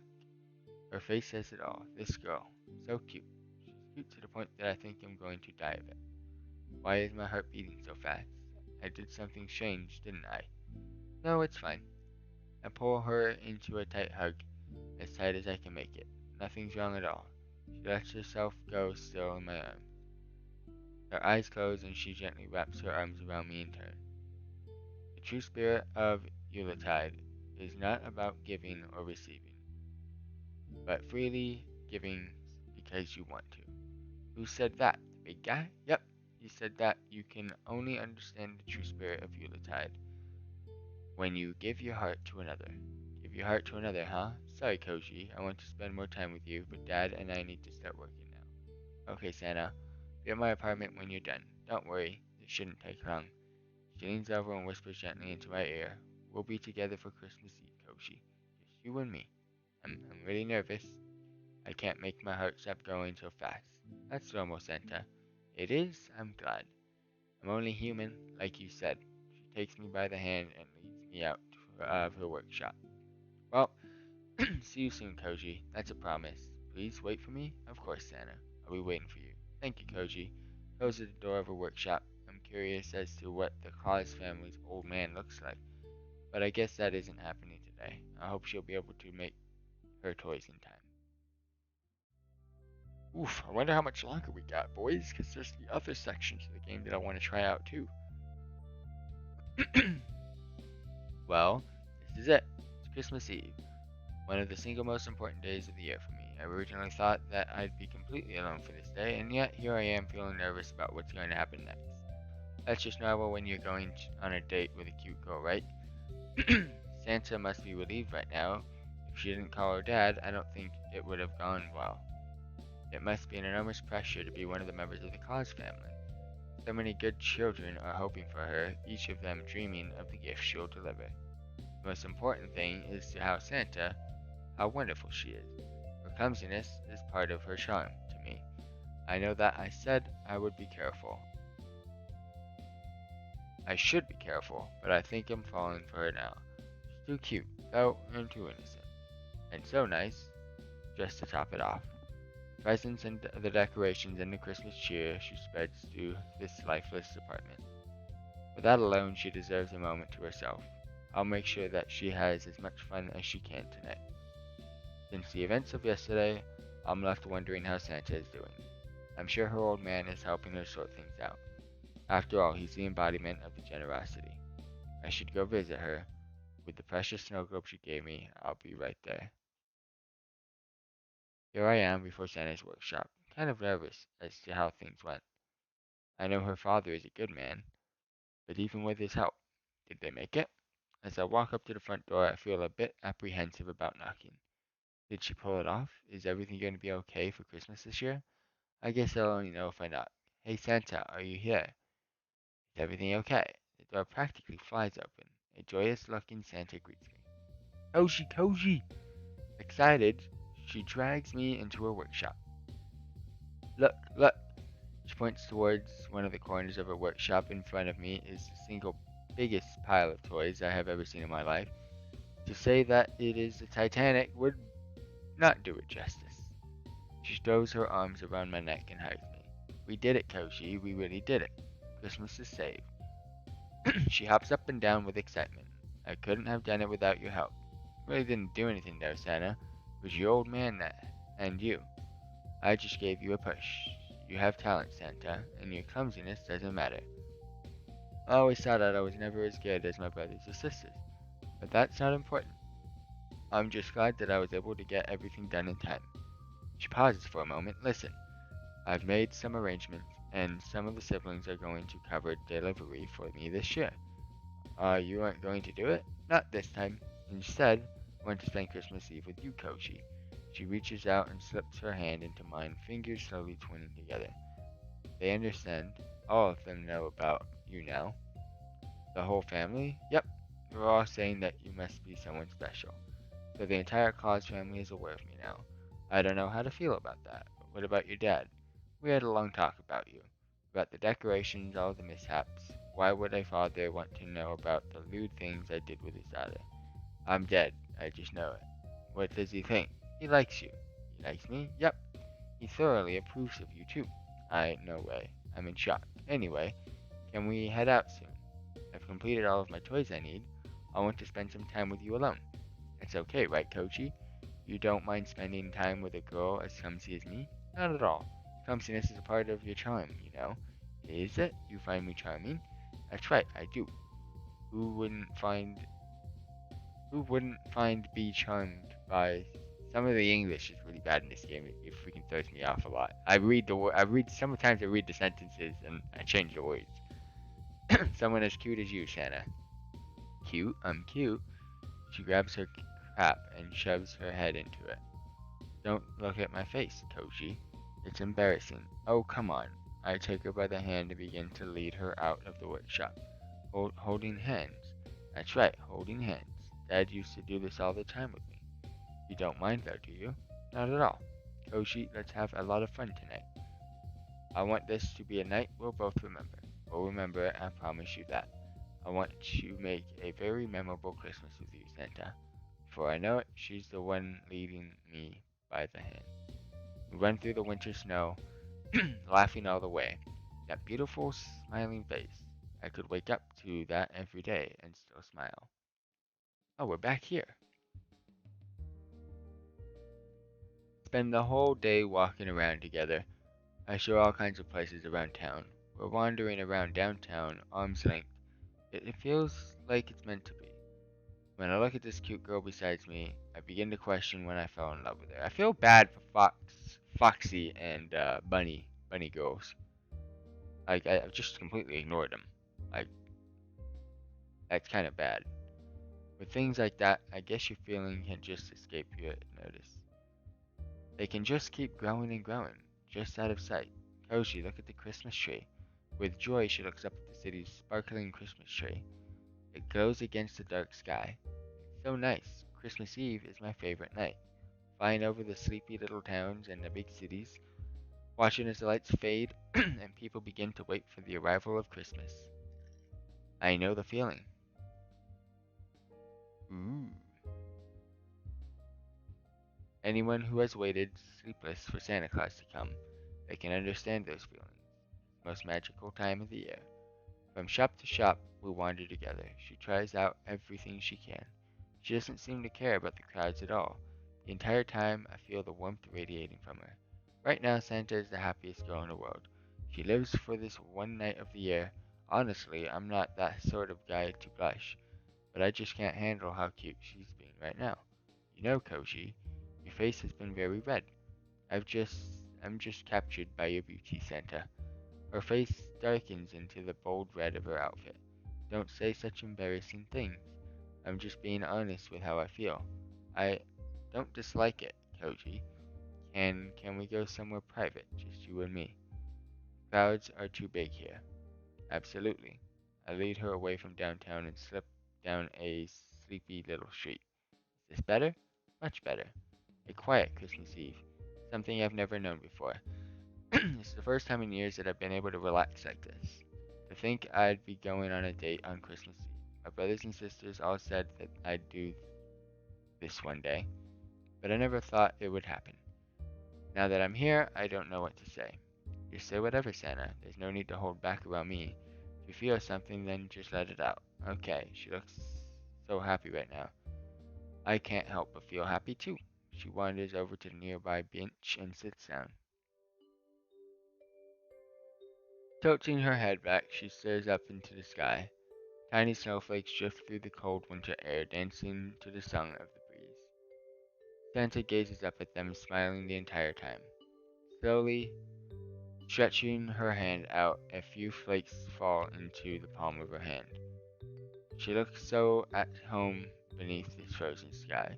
Her beautiful red and white clothes perfectly suit the occasion. Beautiful Kochi. There is no night more beautiful than Christmas Eve. Hundreds of hours of work all coming together in one grand moment. The whole world becomes silent as snow today. Children go to bed early, eager to wake up tomorrow and see what Santa brings them in the night. She almost seems to glow. The light of the city shimmer off her skin. Still, I think no one received a better present than I did this Christmas. She looks to me, her pure, joyful smile warming my heart. Koji, I don't know what love feels like, but I think I'm in love with you. She pulls back her hood, fidgeting with the mantle. Listen, do you like me too? What I say next will forever alter the course of my life, so it's only fair that I answer as honestly as possible. I like you too, Santa, but I don't know what I should do. I mean, you're Santa Claus. I'm just some university student. I'm not sure I could ever become a member of the Claus family. She puts a hand on my cheek and makes me face her. You're overthinking it, Kochi. If I like you too, then what's wrong with it? Dad met Mrs. Claus in much the same way as us. Really? They just happened to bump into each other? That's right. If you hold the spirit of Yuletide in you, then you too can join my family. Would you? Like that, Koji? I know I'm a clumsy girl and totally oblivious, but would you like to be a part of my family? Maybe I should be thinking a lot harder about this. The prudent things to do would be to make more time, consider my options. But I answer without hesitation. I want to be with you. I want to be a part of your family, Santa. Good. I'm glad, Koshi. She just recruited me as a freaking slave. How about that? I'm about to make freaking presents all my life.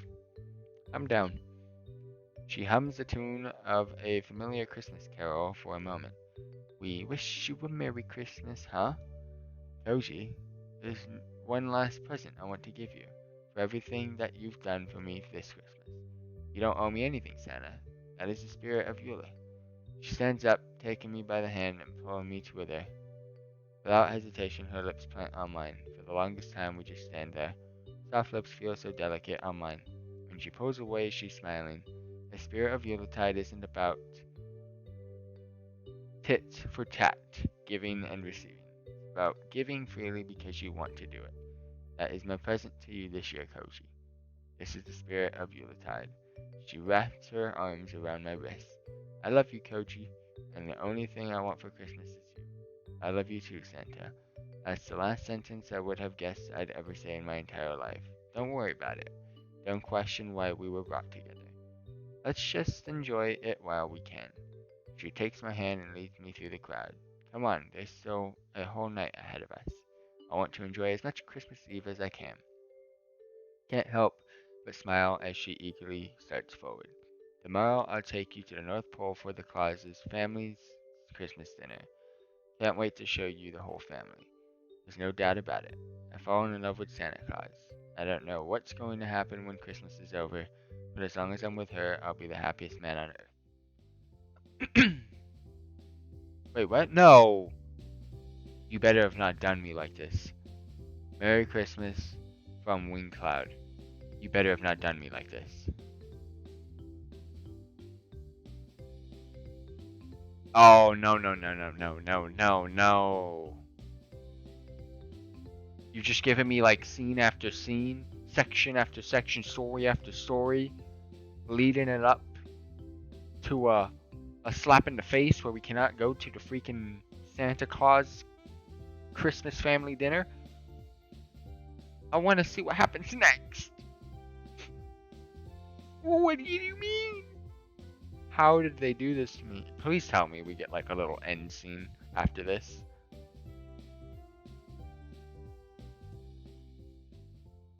Oh my gosh, please, no, don't do this to me.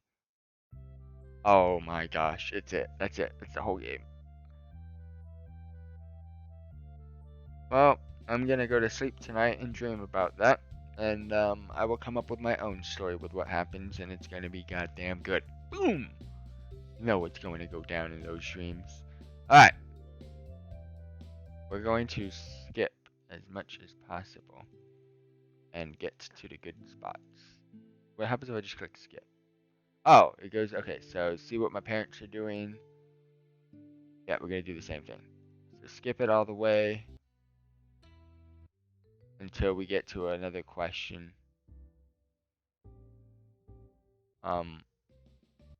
What's going on? Yay! Okay, so this is where I get to make my next choice. So we did the full Santa Claus. We're gonna go ahead and do my second choice, which was Fox Lady. So we're gonna visit the shrine now. Akina, right? I think I'll visit. I kind of feel bad now. I'm gonna be dipping on Santa Claus and going with my side chicks. I wouldn't do this IRL, fam. I can't. It's just not me. I don't lie. It's just not my style. Said she was off at the spirit realm yesterday. Fucking Yu-Gi-Oh! Take her to the freaking what is it called? The spirit realm, right?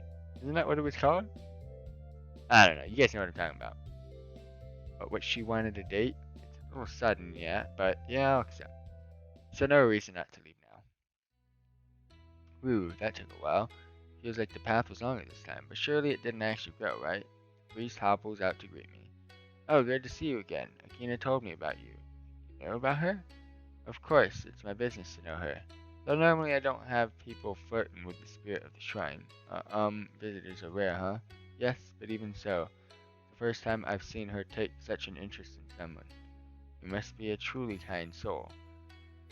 I'm nothing special. You said that yesterday, and yet, well, I'll not keep you any longer. Akina, spirit of the shrine, come forth. Your date is here. A loud thump echoes from the shrine. Akina bounces out, her eyes sparkling. Yeah, I still like Santa, but she cool too. Great, Koji, you're here. We're going to have a lot of fun together. Eager to say the least, please make sure that you come back soon, Akina. So we've done...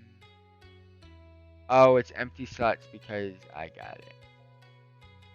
The way the priest talks to her is most fatherly. Don't worry, everything will be fine. Ooh, that's a pretty scene. Before long, we're already walking back through the forest. Huh? It looks like the space here got warped. What's that supposed to mean? Oh, just a work-related thing. You shouldn't worry about it. Just think about today. Thinking about today reminds me of the long walk down the path. I guess the forest really did grow bigger. Well, she doesn't seem worried, so I guess they shouldn't be either. Now I just want to ask you a question, so. Aren't there rules or anything for a spirit who leaves their shrine? Isn't she kind of abandoning her job going out with me? It's fine, I just had to finish up work before I could go on holiday. After all, it's Christmas. They celebrate Christmas in the spirit realm? Well, no, but I heard people talking about it at the shrine. I haven't been out for a long time, no wonder she's so excited. But are you okay with this? I mean, just going right to a date? She grabs me by the arm and rubs her chest against it. Well, why wouldn't I be? I know you want a bad person. The people who are kind when they think no one else is looking for the best kind of people. It was just you and the priest, and you still chose to help him. I mean, isn't that the right thing to do? I don't need to be rewarded. There's no need to be shy about it, Koshi. You did a good thing. Oh look, we're in the city now. As we enter downtown, her eyes manage to shine even brighter, reflecting all the lights of the city. All the decorations, they're beautiful. She's really admiring the stores, lined with so many colorful lights and more. It's like I'm with a kid that's seeing everything for the first time. What's this? What's that? Look, Koshi, I can barely believe my eyes. Looks like she can barely contain her excitement too. This place has grown so big in only a few years. Has it been that long? Yes, I mean, I spend most of my time on my work. So how are you walking around without everyone staring at your fox butts? Easy. I don't let anyone see them. So you just don't give your permission? Exactly. I have no idea how that is supposed to work, but it's obviously not human. Suddenly her attention is snared by another. Okay, so people see her, but but normal, without the fox parts. Weird. What do they sell here, Kochi? She pointed towards it with her ear perked attentively. Probably just another. Then I actually tuned to see it.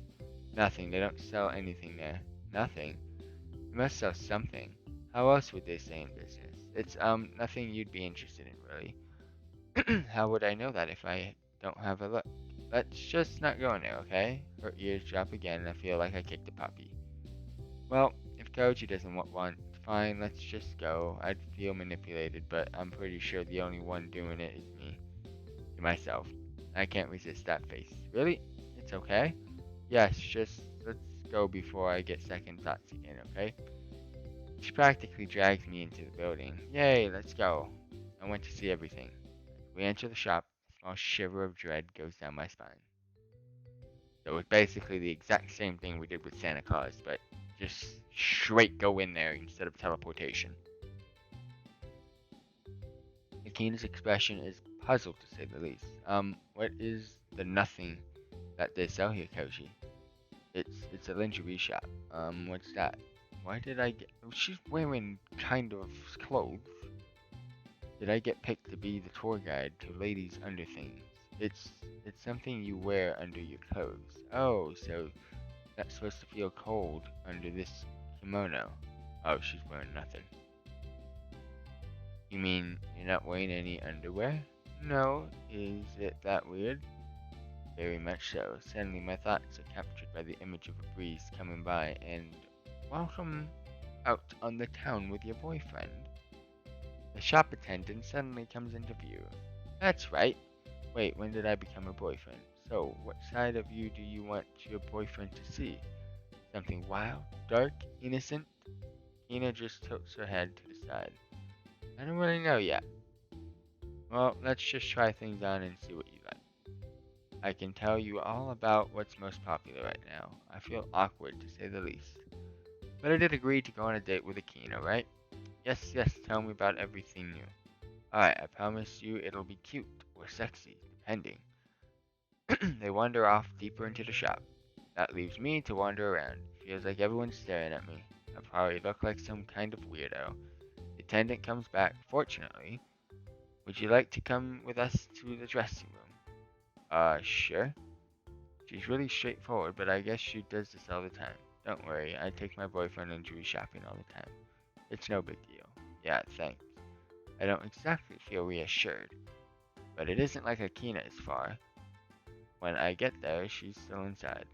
It leaves me waiting awkwardly still for a couple of minutes. Her eyes shine like they ever do when they steps out, smiling brightly when she sees me.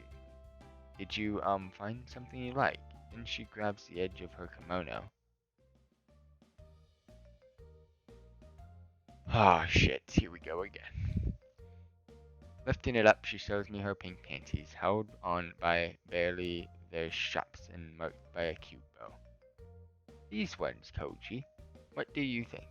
I'm totally dumbfounded. My mouth feels like it's full of cotton. Mine's freaking wet. People surely must be whispering about this. This can't be normal. What are you doing? You can't do that. You can't just flash your panties at people. Why not? Aren't they good? My eyes are inevitably drawn at the panties again. They cover much less than I expected. That's not the problem. Aw, I was sure these were your type.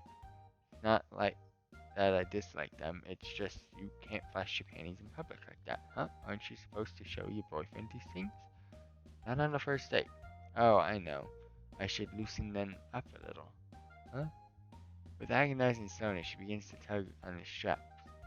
Then the straps begin to slip down. Underwear is ancient. There's no way you don't know what panties are. You got me there. Still, I really did want to know what you like. So she knew about this shit all the time. So she's freaking psycho. So do you like them pink and cute or maybe dark and lacy? How do you prefer a girl to wear them? She's curious, I'll give her that. How about like this? She suddenly pulls on the straps, making the fabric outline the shape of her. It's almost like I can feel the bleeding.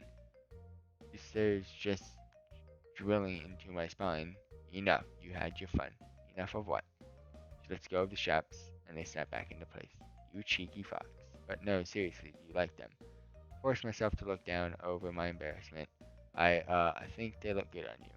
Her eyes seem like they really are gold when I say that. Wonderful, thank you, Koji. Right, this is how I'll get out of this. She'll be satisfied once she finds a purchase, right? They do look good on her, besides. Now let me try on the next one. I've got 10 more that I want to try on, and then the shopping attendant said, so much for that. I suppose what doesn't kill me makes me stronger. Wait, okay, I was gonna say, well, I'm not going through 10 more of those. Eventually, she settles on that pair of panties. I lost track of the number of shops we visit, then we take a break in the park.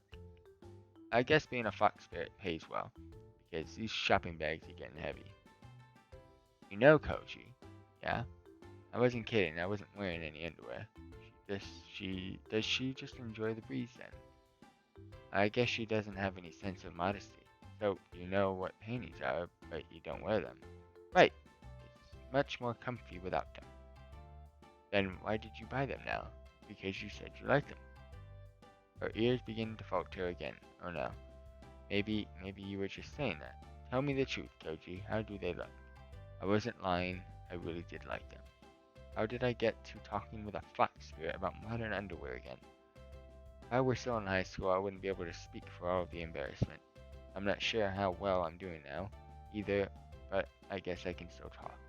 Good, I'm glad, Koji. It still seems kind of weird to me for a first date. Dates are supposed to be fun. Buying panties are fun. I guess you're right.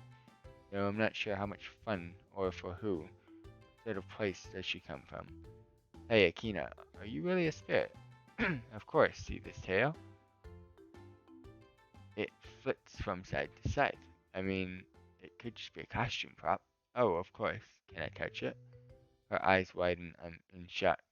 Touch my tail? No, I can't. That tail seems to be twitching all over the place. My tail, what about your tail? It's sensitive. I've actually found something she is shy about. It might be the only thing. A little while ago, you were flashing me and probably the rest of the store. Now you're embarrassed over your tail. You don't understand. My tail is sensitive. It's way different. It's sensitive in an erotic way. Oh, so what about your ears? Koji, you pervert. If her ears and tail are really only visible to those who give permission, I can only imagine what this would sound like to anyone who walks by. They'd think we're crazy or worse. So you're okay with flashing people you just met, but no one can touch your fox parts. Yes, exactly. Makes sense. I'd only let someone who I really well touch them. Wow, I'd never imagined. I guess that makes sense. Well, I didn't mean to pry, so sorry. I mean, I might consider letting you. Her voice grew fainter and fainter until it was almost just an exhale. I'm not sure if she meant for me to hear it. Well, we can wait, right? There's always another time. I still don't know if she's for real or not. It doesn't matter though. She's still a girl either way. A cute one at that. Thank you, Koji. I know it's kind of strange for a human to date a fox spirit, but I'm telling you the truth. Her ears perk up from their droop. I feel the relief radiating off her. It's 100% genuine Akina. No fabrications except for the panties. Anyway, I had a wonderful time today, Koji. Come visit again sometime? I'll see you as soon as you come. Sure, I mean, can't tell the old man do everything himself, can I? Akina laughs. Don't worry, I'll keep an eye on him. Feels awkward just standing here. Would you like to walk back home to your shrine together? Her tail wishes happily as she smiles. Thank you, Koji. Alright, that was that. Let's go and skip.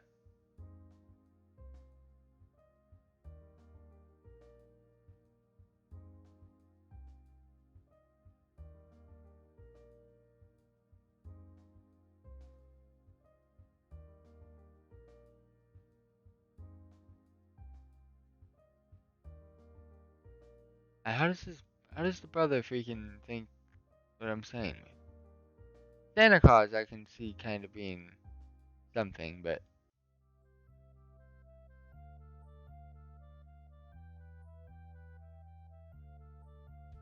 I guess.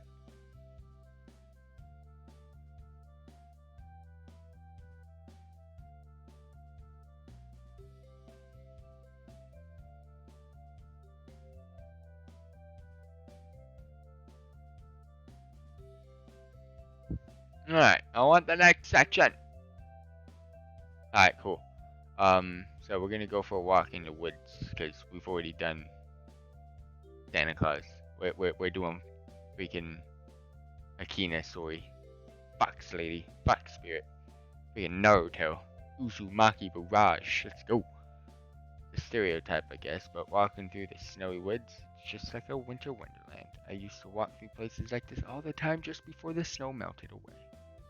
Of course, it's the middle of the winter right now, so I'd rather keep moving out there. It's better than staying here and doing nothing. Of course, while my feet are wandering, my mind does too. Getting pretty close to Akina's shrine now. What was that she was talking about? The forest changing size? I've just been trying to let everything slide, but it's too much to not start wondering. This walk is nice and relaxing, but wait, I heard something. Footsteps, crunching in the snow. From just behind that tree. Slowly, carefully, I creep around and nothing. Feel a bit silly for a moment. Then crunch, crunch, crunch. There's definitely something out there in the snow. Behind that tree now.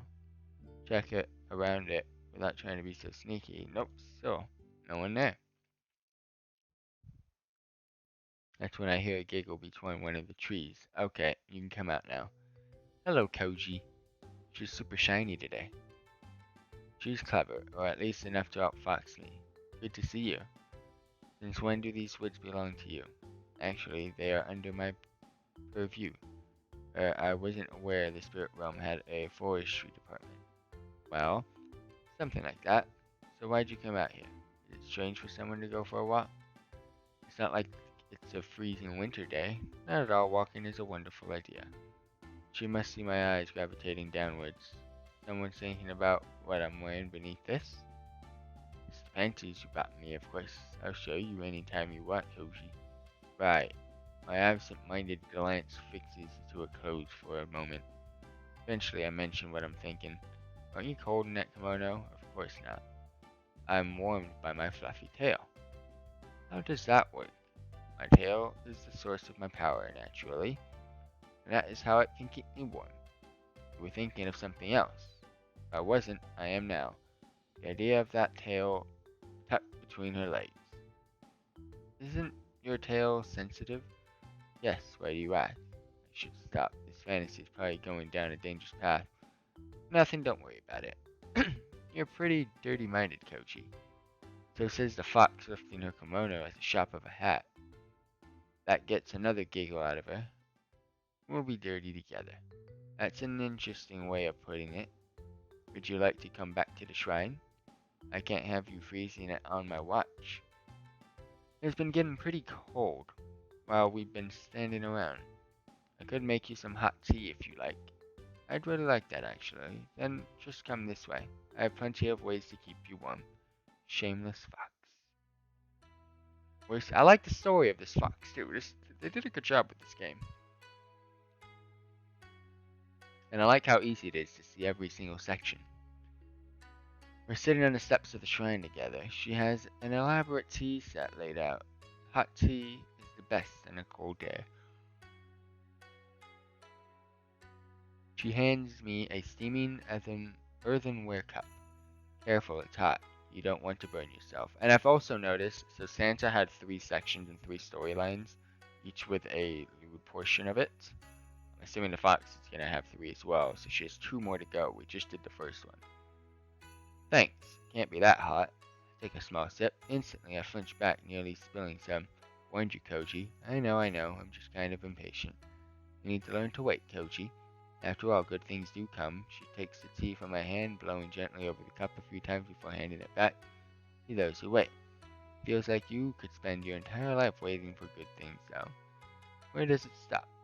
You wait and listen until the opportunity comes, and you act. Opportunities pass people by all the time, because they don't notice.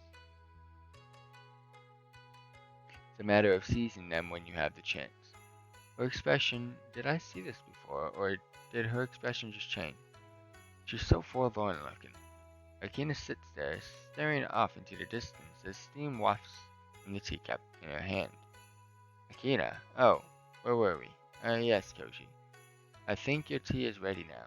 Right, of course. She drinks deeply from her cup, then sighing contently. She sets it aside. Hot tea is the best. I try some of the still hot tea. This is actually really good. Thank you. Tea is featured in some rituals at the shrine, so I've had plenty of practice. The cup is empty before I knew it. So thirsty? Sorry. She pours another cup for me. So, Koji, I don't actually know that much about you yet. I pick up the tea up again. See, there it is, and again, it just gets so bad sometimes. I don't know much about you either. Well, aside from the obvious, that I'm a pretty girl you're falling in love with. Oh, Koji, I knew we were always destined to be together. Cheeky fox. Guilty as charged. As for me, I'm not sure how much there is to say. I moved here to study. I'm good at school, but not at making friends. So you made a wish. Yeah, I just didn't want to be alone for Christmas. I understand how you feel. I don't think there is anyone who wants to be alone. Anyway, what about you? Miss first time I've seen the town in years? Do you really stay inside the shrine all the time? Not quite. I just have a lot of things that keep me busy. I have the priest here, however, I'm not alone. Her lips curve into a bright smile, so no need to worry about little old me. She is so cute, super cute. Her eyes seem to have their own inner radiance. Ah, you're blushing. Are you already enchanted, Koji? Of course not. Are my cheeks that red? I try to keep a straight face anyways. Tease. Like who's talking? Say, Koji. Do you want my sacred charms? Charms, what? For good luck, of course. We sell a few charms as well. I guess you're pretty good luck. Sure. Well then, considering you asked so nicely.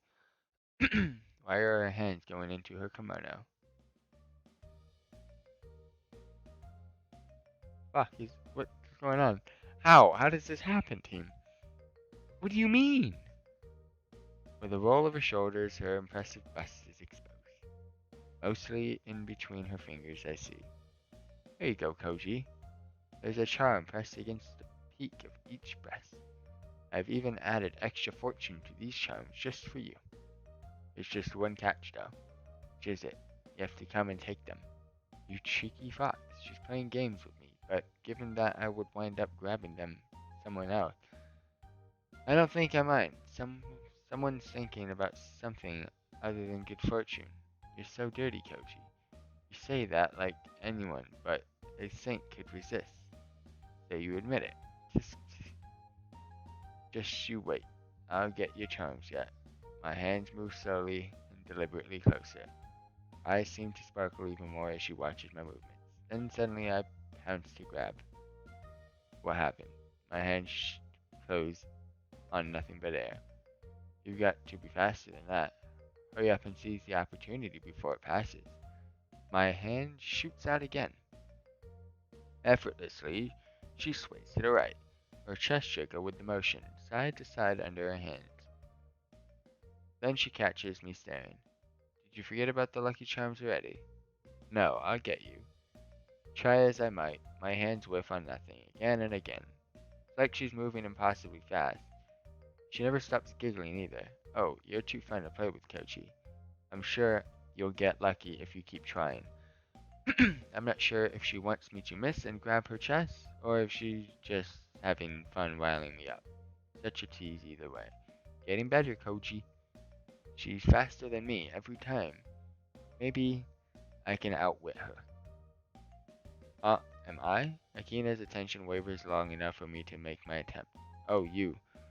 There, halfway through, one arm drapes in front of her chest. You outfox the fox. She continues laughing in spite of being almost naked. But you still have one left. Can you take it? Chase her for what seems like hours, but I don't manage to get the other one. Eventually, I can't continue. She slows down and we start to talk. Before I know it, the sky is dark. Somehow I lost. Don't feel bad. You still got to feel all this once. Were you just teasing me, or did you want me to grab them? I'm not telling. A girl has to keep some secret. In spite of talking about secrets, she's pretty overtly flirting with me. She's still pretty cute, though. Let's go on another date, Kochi. I enjoy our time together. Is that so? I'm not exactly the most entertaining guy. Ha! You're actually quite fun. You jump at the chance to play. You're perfectly shameless. Perfectly shameless, huh? I won't lie. I was really trying for them. And I don't mean just the charms. It's good that you aren't too shy. Me? Shy? I'm not some kind of awkward teenager. Of course. Though you're pretty confident for someone who can't make any friends. I don't know how that works either. I'm just not outgoing, I guess. I really like to study and learn, but before friends came naturally, we grew up together, but now I can't seem to manage it. Maybe I'm just not trying enough. I don't think you should worry about it. You should focus on what's in front of you now. I turned to face her full on. What's in front of me, huh? You think so? Yes, I spend a lot of time thinking about things like this. It's gotten late, though. I didn't think we'd be playing for so long. Did you want my body that much? I didn't want to lose, of course, since winning meant teaching her. Let me walk you home. I have to return the favor, after all. I'd like that, Akina. Both stand up. Then she slides up right beside me. Her arm hooks into mine, making us together. Won't people watching think we're a couple? Her normally perky figure falters, ears drooping. Is that such a bad thing? No. Good. I like being close to you, Koji. Body leans in until her chest nudges up against my arm. Are you sure you don't just like teasing me? Why not both, Koji? This is a great game. Entire time, Akina sticks to my arm like she's glued to it. Happily, she nuzzles away into my shirt. I like your scent, Koji. It's a little odd to be sniffing people, Akina. I'm a fox spirit. I have a strong sense of smell. Scents are just as important as appearance to me. You really are a strange one. But you look like a regular girl who just put on a pair of ears and a tail. Were you expecting me to be normal? That would have been a shock. Imagine if she was just perfectly normal. This might be normal for fox spirits, but not for most girls, I think. Would you have preferred someone plain? Not that. A normal girl probably wouldn't have so many interesting games to play. Oh, so you did like grabbing my charms. Of course. But my aim was never the shrine charms in the first place. Stay out of my head, please. You should guard your thoughts more closely. Spirit realm echoes with the unspoken thoughts and desires of the mortal heart. So be careful what you wish for.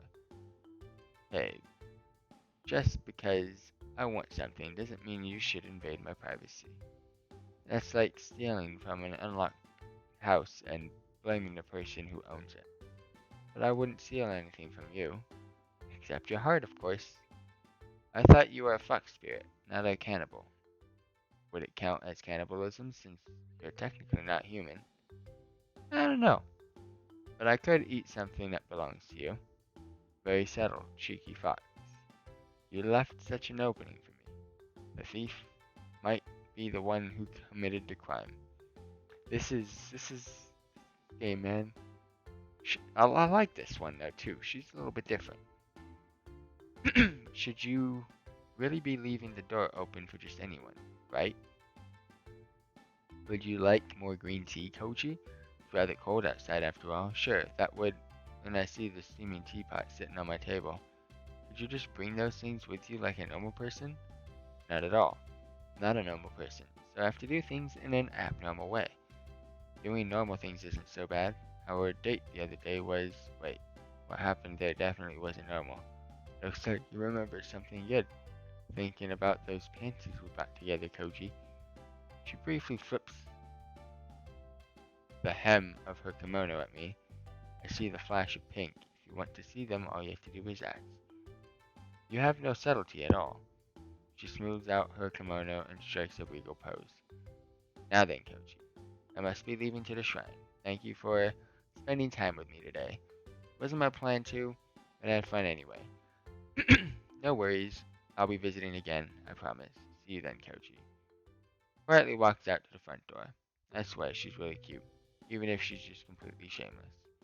Alright! That was second day. Talking about sacred charms and shit. We've got another day with her. Let's just fast forward this alone time and see what that sneaky fox is up to now. I wonder what Akina is doing right now. Probably something silly. She's really cute though, no matter how silly. I'll visit her today. Someone has to stop her from getting into too much mischief, right? Who knows what she's gotten herself into. Huh? No one's here today. I can't even see Akina. Hey Akina, I know you're here, you cheeky fox. Weird, not even a giggle. Come on out already. I'll find you eventually, so why not make it easier for us? Even the breeze is still. Something happened here. Then I hear a sudden bounce clatter, like a pebble. No, not a pebble, I see it now. A button. Where did it come from, though? Is this another one of Akina's pranks?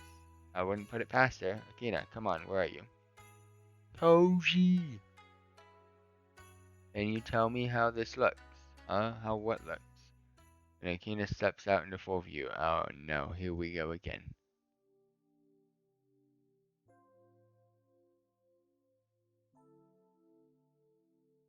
Let's go, Sheaf. A little bit too tight though, I'm not gonna lie. Gazing in awe at the majesty of her, Akina stands in front of me. This is a girl's school uniform. However, it doesn't seem like it was fitted. Or maybe it was fitted too well. Breast threatened to burst through the everly-lasted button on her shirt. The scanty miniskirt she wears doesn't even conceal her panties. Wait, panties. It is certainly a sight to see. For now I'll enjoy the view. Well, what do you think? I do like it, but why you dressed like that? Why you dressed that way in the first place? The priest taught me how to use his computer, and I found a lot of images featuring this kind of outfit on it. These are supposed to be popular, right? The internet said so. I suppose it shouldn't surprise me that the priest is a dirty old man. Still, Mia has excelled taste about this sort of thing. How do people wear these things, though? Doesn't fit at all. Another button explodes off her shirt, ricocheting past, revealing a bit more of her generous cleavage. It looked like it was supposed to fit, but I guess I ordered the wrong size. Shouldn't you be more worried about it falling apart? Not really, are you? What would I say if I'm hoping for it instead? Just imagine, Koji. Each button popping off one by one. 'Cause she can read my freaking mind, Koji. Showing more and more for you. She glances over her shoulder. Oh, it looks like I dropped something. Turning away, she bends over, providing an excellent view of her panty-clad ass. She did this on purpose. She's doing it on purpose, team. Another button gives away under the mounting pressure. From this angle, I can almost see. Oh my, such a lewd face you have there, Koji. So exciting. She peeks back at me, wiggling her butt. You've got me. I'm a pervert, I confess. You have done me in. Victory is mine. So why are you so wiggling like that? Because I can. After all, Koji's attention makes me want to be dirty too. Interesting game. She seems quite pleased when she comes back with her kimono on. That was a nice outfit. You seem to agree. You couldn't keep your eyes off me, Koji. You got a too small one on purpose. Maybe. Knowing you? Definitely. You really believe that innocent old me will try to seduce you, Koji? Yes, you would. She breaks down laughing. Seems I've been discovered. We sit down together in the steps of the shrine. Have you had fun, Koji? I hope you aren't feeling lonely anymore. Not at all. Kina is right. It has been a lot of fun with her. It's only just a few days, but well, I can't just be absolutely certain, but I think I am attracted to her. What about you, Akina? I hope you're enjoying yourself too. Yes, quite a lot. Slowly she inches over the steps closer and closer to me. When she comes to a stop, she's almost pressing against me. You're wonderful, Koji. Even if you can't control your eyes most of the time. If you invite me to look, what do you expect me to do, Akina? Clearly, I'm just teasing you. If you're testing whether or not I like girls, no, it's not a test to find out if you're a pervert. You're such a cheeky fox. So you tell me every time. Then I notice a strange expression on her face. I'm cold, Koji. I thought, no, I'm cold. She begins to shiver. Oh, I see what's going on. Could I cuddle against you for a warmth? This shot straight past, hinting to telling. Go ahead, Akina. Let her slide under my arm and she huddles against me. Akina smiles as she snuzzles up against my chest. Much better. I'm so warmer here than out there. Akina, she's so cute. I think I'm going to get diabetes. It's nice spending time with you, Koji. I do get lonely, you know, even with the priest. That's so, yes, but I don't feel alone when I'm with you. For a brief moment, I see something more in that smile of hers. She looks sincerely, genuinely happy. Then the priest comes up. Akina, there's a problem. Oh, what is it? They found out about the loophole. Oh, I see. Then that means, yes, it's over. What's over? Akina looks sad. Loophole? What's that supposed to mean? I'm sorry, Koji. It looks like our time is up. Eh? What do you mean? It means what I said. Your wish has been granted. You spent Christmas with a friend. Not Christmas Day, but Christmas. Waivers there. With your wish concluded, I must resume my other duties. I'm sorry, Koji. What? Can we talk about this? Please, Akina, tell me what's going on. This is so unlike her. I barely know her, maybe, but the Akina I know wouldn't give up so easily. It's simple. With your wish concluded, I have no more reason to leave the shrine. I'm sorry, but rules are rules. If I disobey, they might bring consequences. Who are they? She shakes her head sadly. I'm sorry, just forget it. I was just being selfish, so just forget about me. Akina rises, trembling as she does. Turning from me, she disappears into the shrine. The priest glances to me with sympathetic eyes. So wondering why? Of course I am. Akina looked like she was in such pain. In a manner of speaking, yes. She is currently in the spirit realm, likely facing her superiors. What happened? Well, normally she couldn't spend time with you like she did.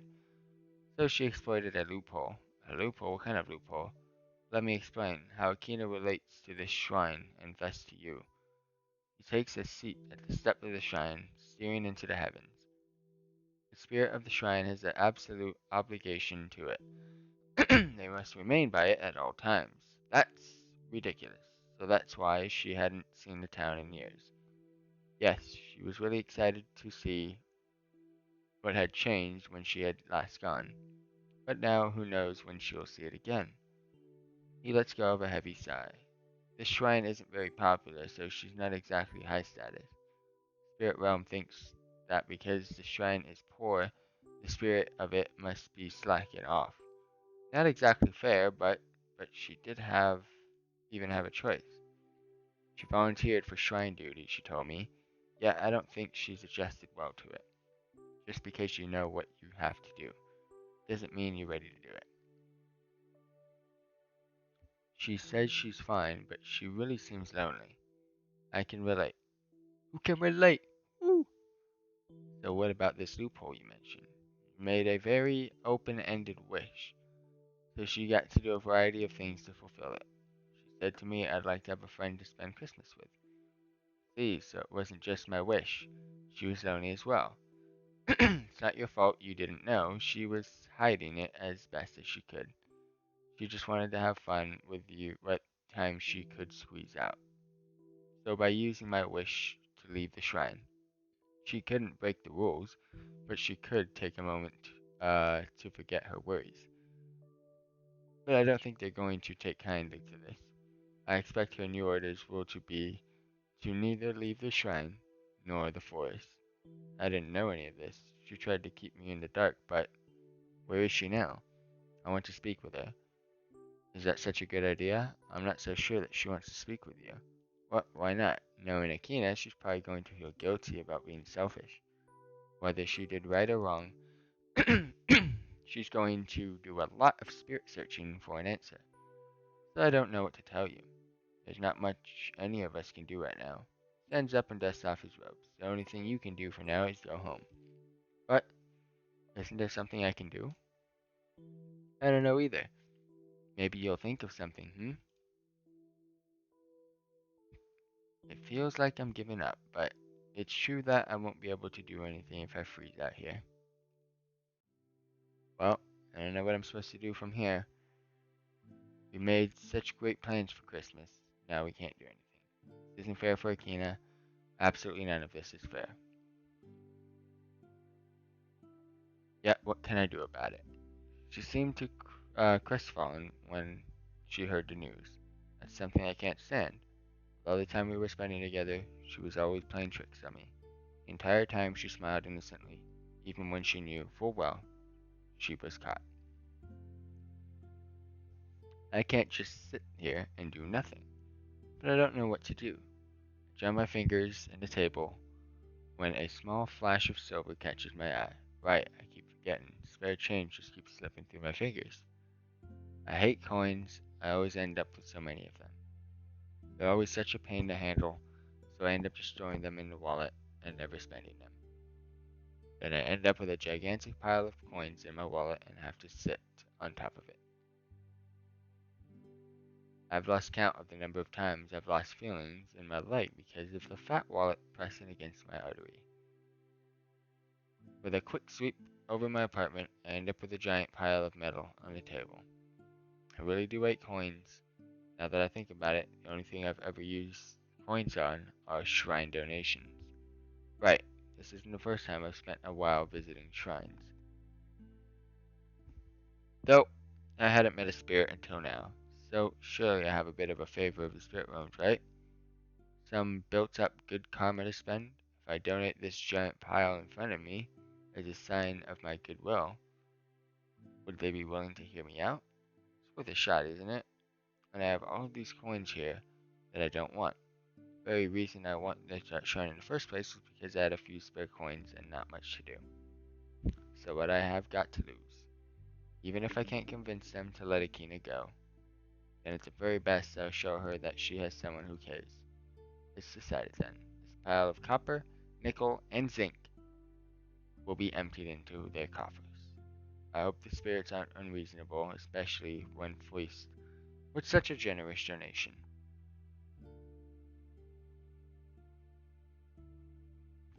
I know exactly what my prayer is going to be, and they better answer it. But now, I should wait until tomorrow at least. Akina, you won't be alone this Christmas. We'll go out and enjoy everything the town has to offer. I promise you that. Even if you're a cheeky fox, you don't deserve to be alone. Hey, I think this is the final day.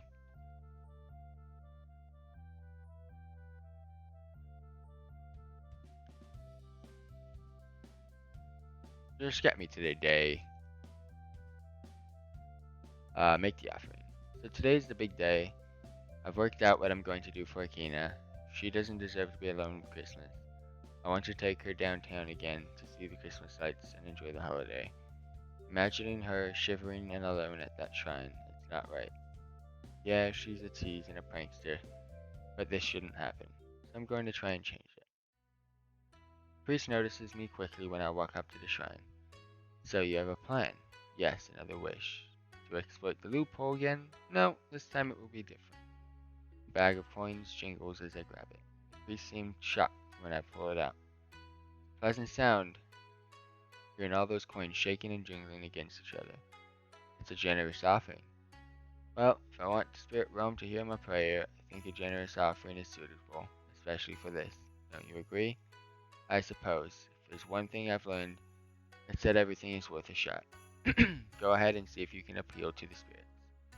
I want Akina to be able to leave her shrine. The wind grows still around me as I make my wish. Everything is now silent. I wonder if the spirits heard my prayer. Then I notice someone walking out of the shrine. Koji, what are you doing here? Akina, I wanted to talk to you. Please told me everything. Oh. Her arms crossed in front of her as she stares down at the snow. Then you know how I use you as an excuse to slack off. I'm sorry for being so selfish. I understand if you're disappointed in me. I'm not a very good English. I squeeze her hand tight. She startles as she looks at me. Don't talk like that. You aren't a bad person. No one deserves to be alone. You were doing the same thing, reaching out. I'm not going to judge you for that. It's not like I want you to be alone. She stares back at me for a long moment. Her eyes shine more than before. No, it's the glistening of her ears. The ears? Of her tears. I'm not bad, but I was turning your wish into something selfish. I was taking advantage of your hopes and prayers. That's unforgivable, Koji. I have to accept the consequence. No, Akina. I wish that makes two people happy is better than one.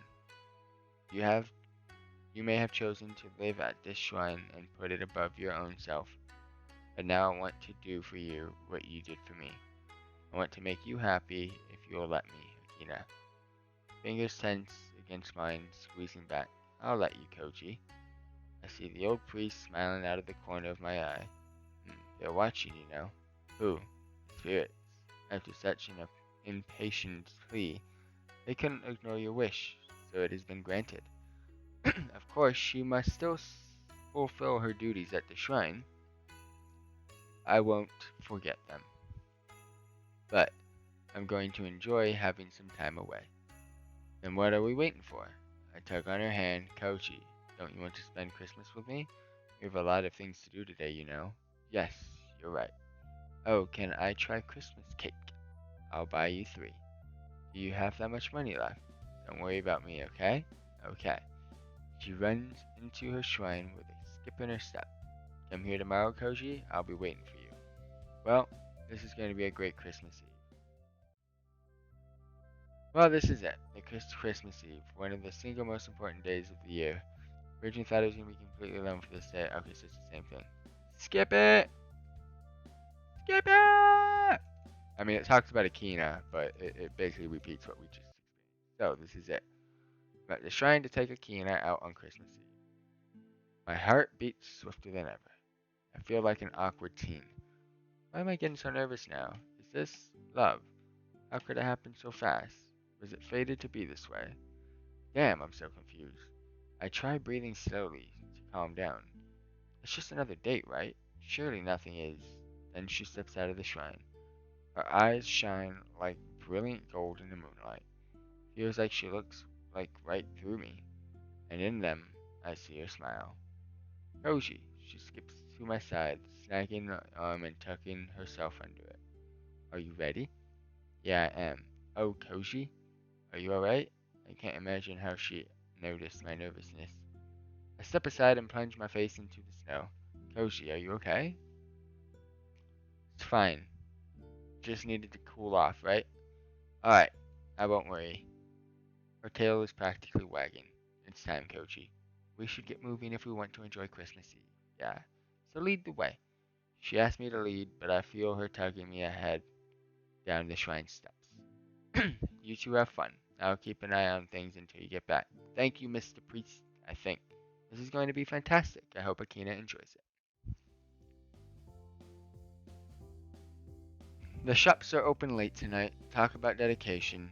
Akina seems delighted as she bounces from shop to shop. Koji, look at this. Mouth waters as she stares at a bag of boiled rock candies. They're shipped with festive colors befitting the season. Alright, don't eat all of them though. You wouldn't want to be sick tomorrow. No need to worry, as a fox bear, I have an iron stomach. If you say so, then she dumps the entire bag straight into her mouth. Hey, what did I say about eating too many? I was going to finish off the bag anyways, I just wanted to save time. But, no way. Wait, if she dumped the bag into her mouth, how can she even talk? She hasn't even swallowed. Nice trick. She winks to me and opens up her kimono. I see sticky, colorful globs spattering her chest. So that's where the candy went. You didn't think I put them all in my mouth, did you? Now that they're stored here, I have easy access. You say so. She comes up with the strangest reasons to do things sometimes. It even makes me wonder what kind of logic the spirit realm runs on. Something wrong? Don't like having an excuse to peek? It's a nice view, I won't deny it. But we can't just leave the candy there. Oh, do you want to eat them instead? This fox, this damn fox, cheeky to the last. Yeah. Oh, too bad. Thought too long. I already ate them. Hina, she is the prankster without.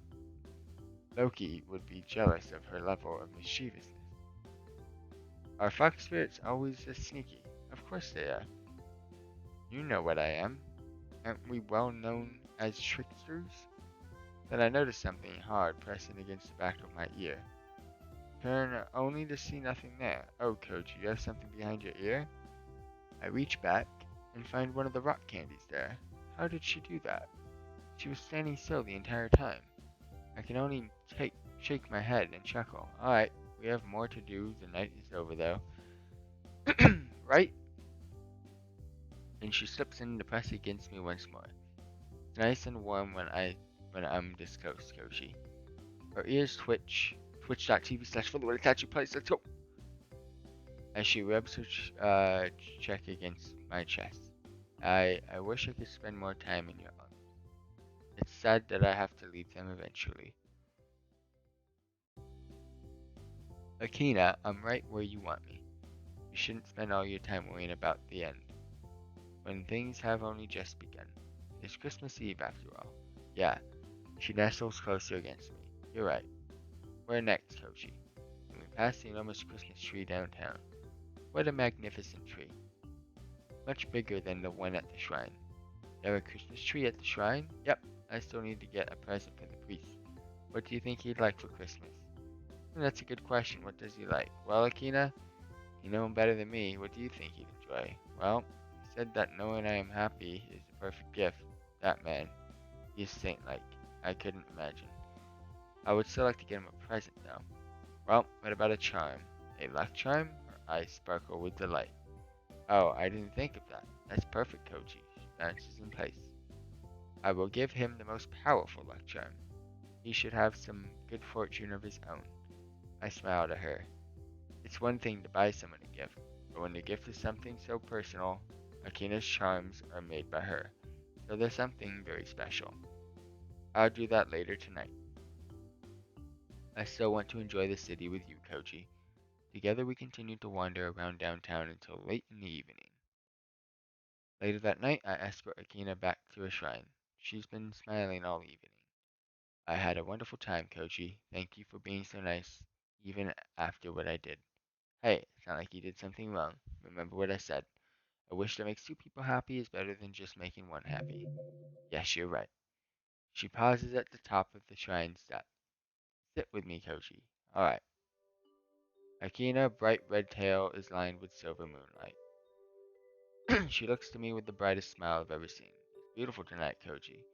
She looks to the night sky, tail wagging slowly. Christmas is the best, and I got to spend it with you. Feel like I'm so lucky. Her fingers clasp something tightly between them. Is that a charm? Yes, one that I made time ago.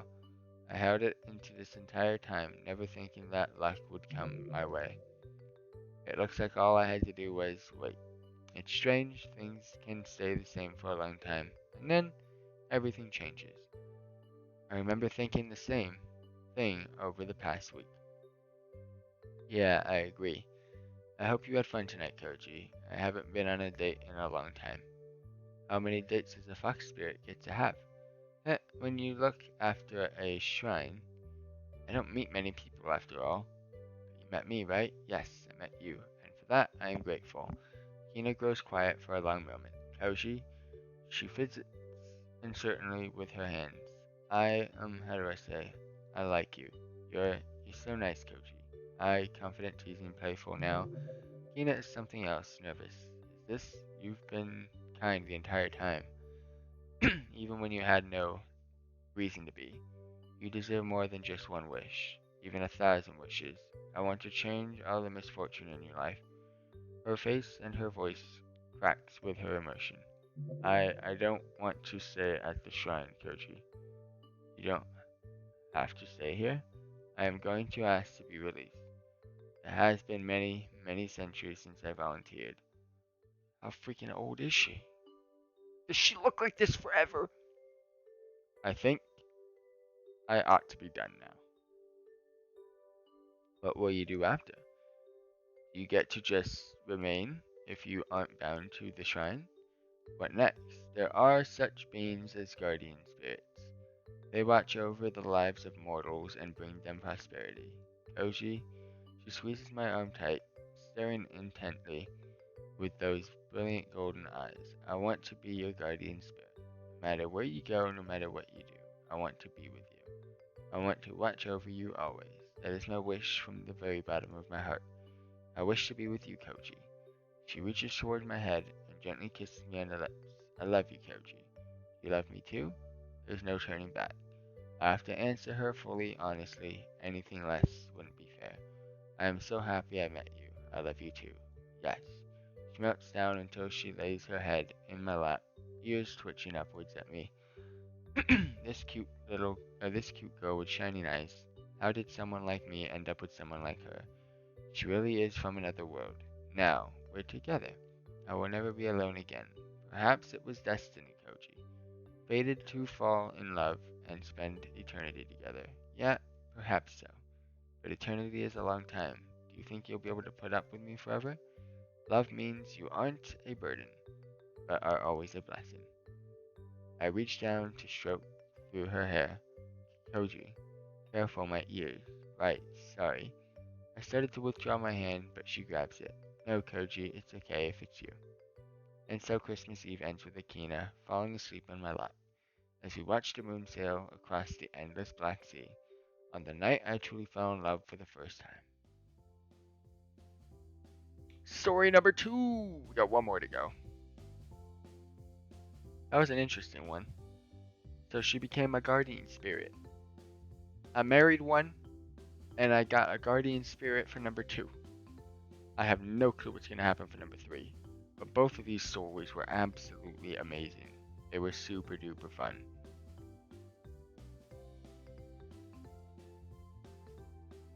I'll let this play. I'm not gonna rush this. Whoops. I fucked it. I fucked it, boys. Yeah, I'm spam clicking through this. I wanna get to the last story.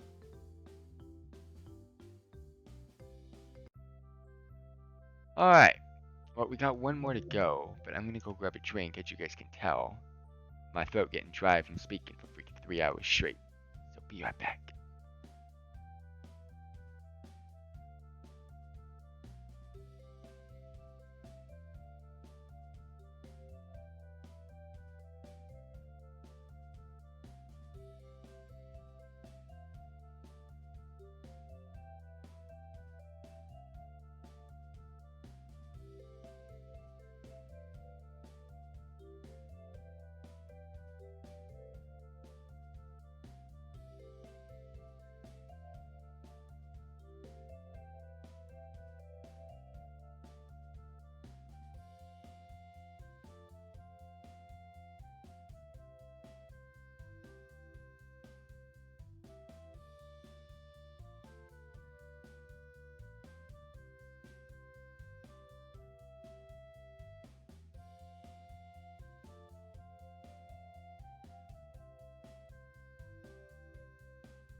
Alright, your boy is back.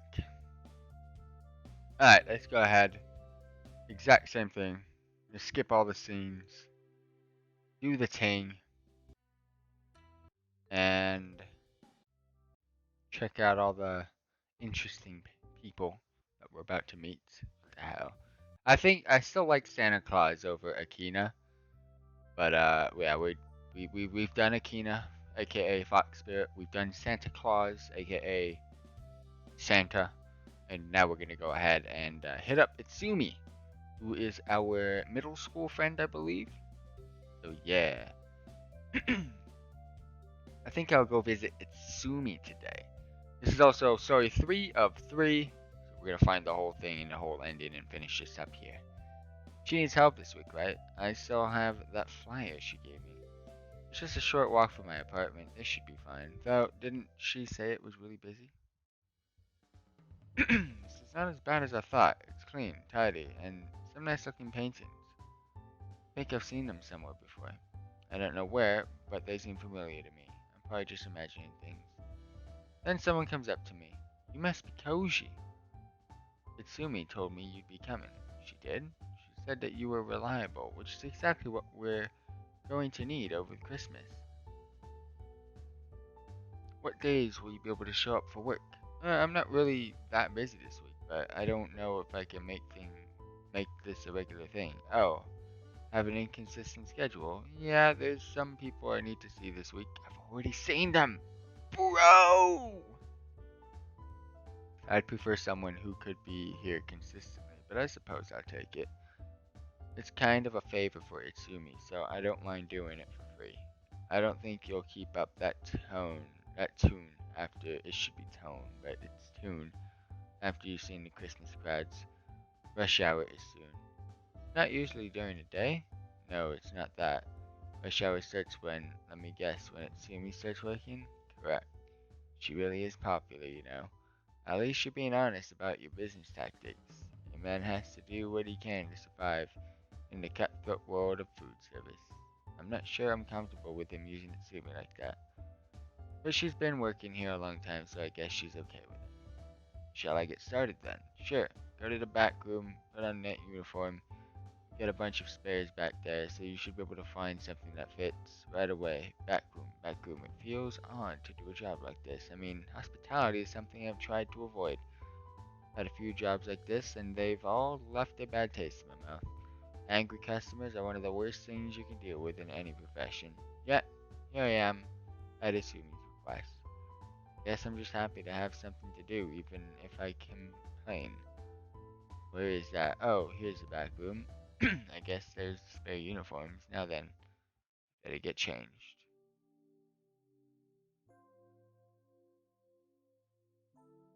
The hell is going on? Sometimes you have those moments where every part of you is screaming, you fucked up. And I'm feeling that way about now. Timmy glances over to me, still getting dressed in her bunny outfit. She's only just begun, her entire curvy body laid bare for me to see. So you came. She's completely bent over, indifferent to the fact that I'm there. Will you be working today, Koshi? She straightens up slowly, pulling her bunny outfit on with the motion. It gets stuck, however. She tugs on it, but it seems the outfit is too small to make it past her hips.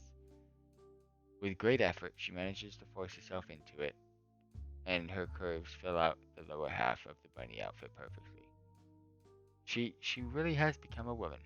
Isn't that outfit a bit tight for you? It brings in customers if it's tight. Right. What are you acting so embarrassed over? Didn't we used to take baths together when we were younger? Right. Middle school was merely when we departed. Wait, you took baths with her in middle school? Oh. I'd like to know what's going on here, team. Been together for far longer. Okay, never mind. It was definitely far longer than I was gonna say. I don't see how this is any different. This is completely different. She turns to face me as she pulls the front of her outfit up. How so? I just got a tweet and I need to figure this one out really quick. It might be an important one. Sorry about that, team. Please don't be just a like. Aw, shit. They just liked the tweet. Once again, the uniform resists being pulled up over her chest. I don't even want to argue now. As much as her indifference weirds me out, I can't help but admire the view. Is that why you're so uncomfortable right now? Of course, after all, it's you. It's fine when it's Koji who sees me like this. Have some modesty, Itsumi. You're the one standing there gawking. Well, yes, but just she starts to let the fabric droop in front, showing more. I don't know how to respond to that. We're adults now, Koji. There's no need to act bashful. If I were a dense man, this is the moment where I would go, huh? But that's not who I am, I think. This job seems to suit you well. So you're just saying that I'm shameless. She's not wrong. Being shameless around you is fine, because you're shameless too. Don't label me like that. Oh, maybe she's right. She steps out of the changing room, then ready to start. So you here to help out today, Koji? Or did you want to see how much I've changed since last time? Help out, of course. Is there a reason why I wouldn't? No, but you do sometimes forget. How could I forget something as important as this? It's happened before. You're not wrong. This cafe seems to be jam-packed.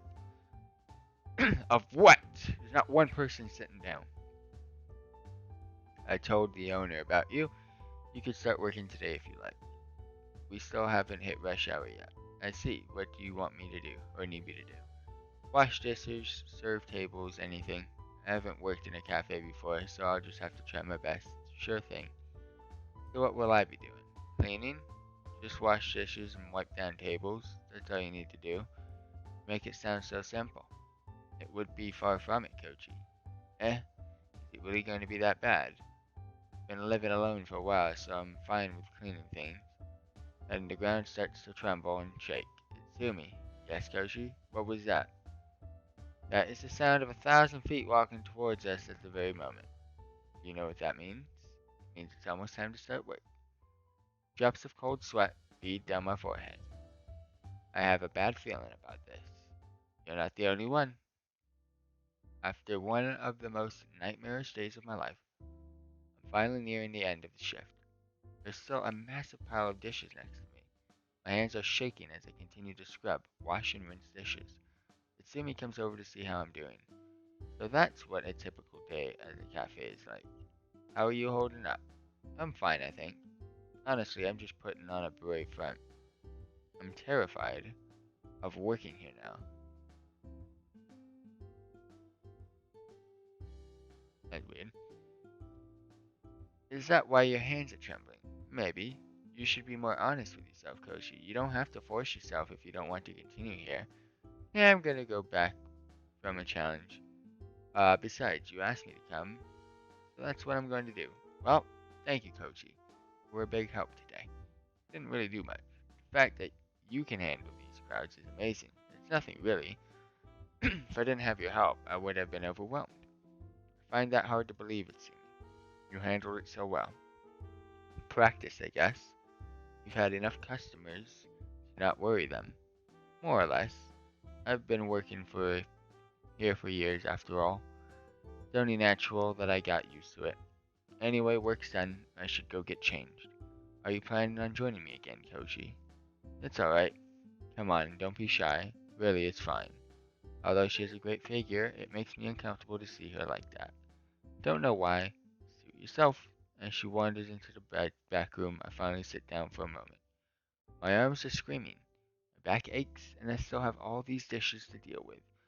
If I work here for a while, I'll probably start to hate the smell of detergent. Right now, though, I'm thinking about Itsumi. I don't know where I stand with her.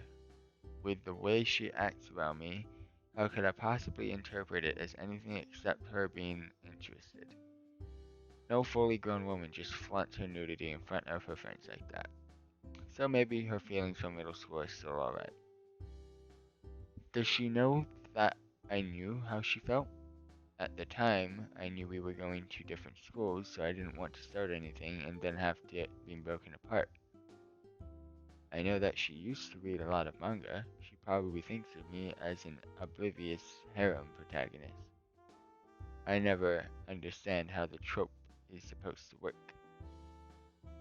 I've only been out on a few dates, and even I know when a woman's hitting on me. that's besides the point. She's definitely flirting with me, so I guess she still sees me that way.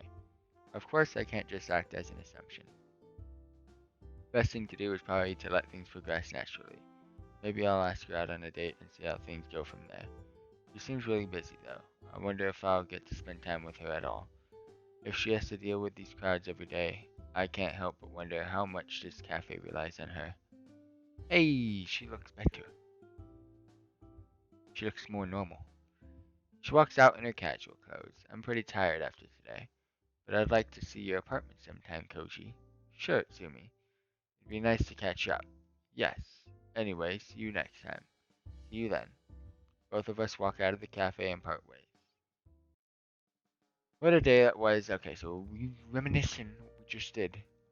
And then we're gonna get into the next one. Okay, so it's the brother talking moment now. So yeah. Skip through this. Skip through the scenes. And then we're gonna go ahead and get into the second scene with her. Let me select the scene. Okay. Go for my part-time job, right? Yeah. I guess it's time to work again. Although I'm not exactly looking forward to it. I just want to see the ending of this one. Still, it'd be nice to see Itsumi again.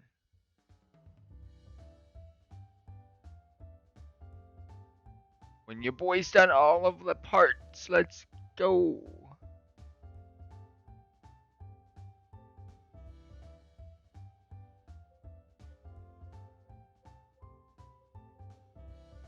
Yeah, it's just, I mean, all the auto parts done. That's how you do.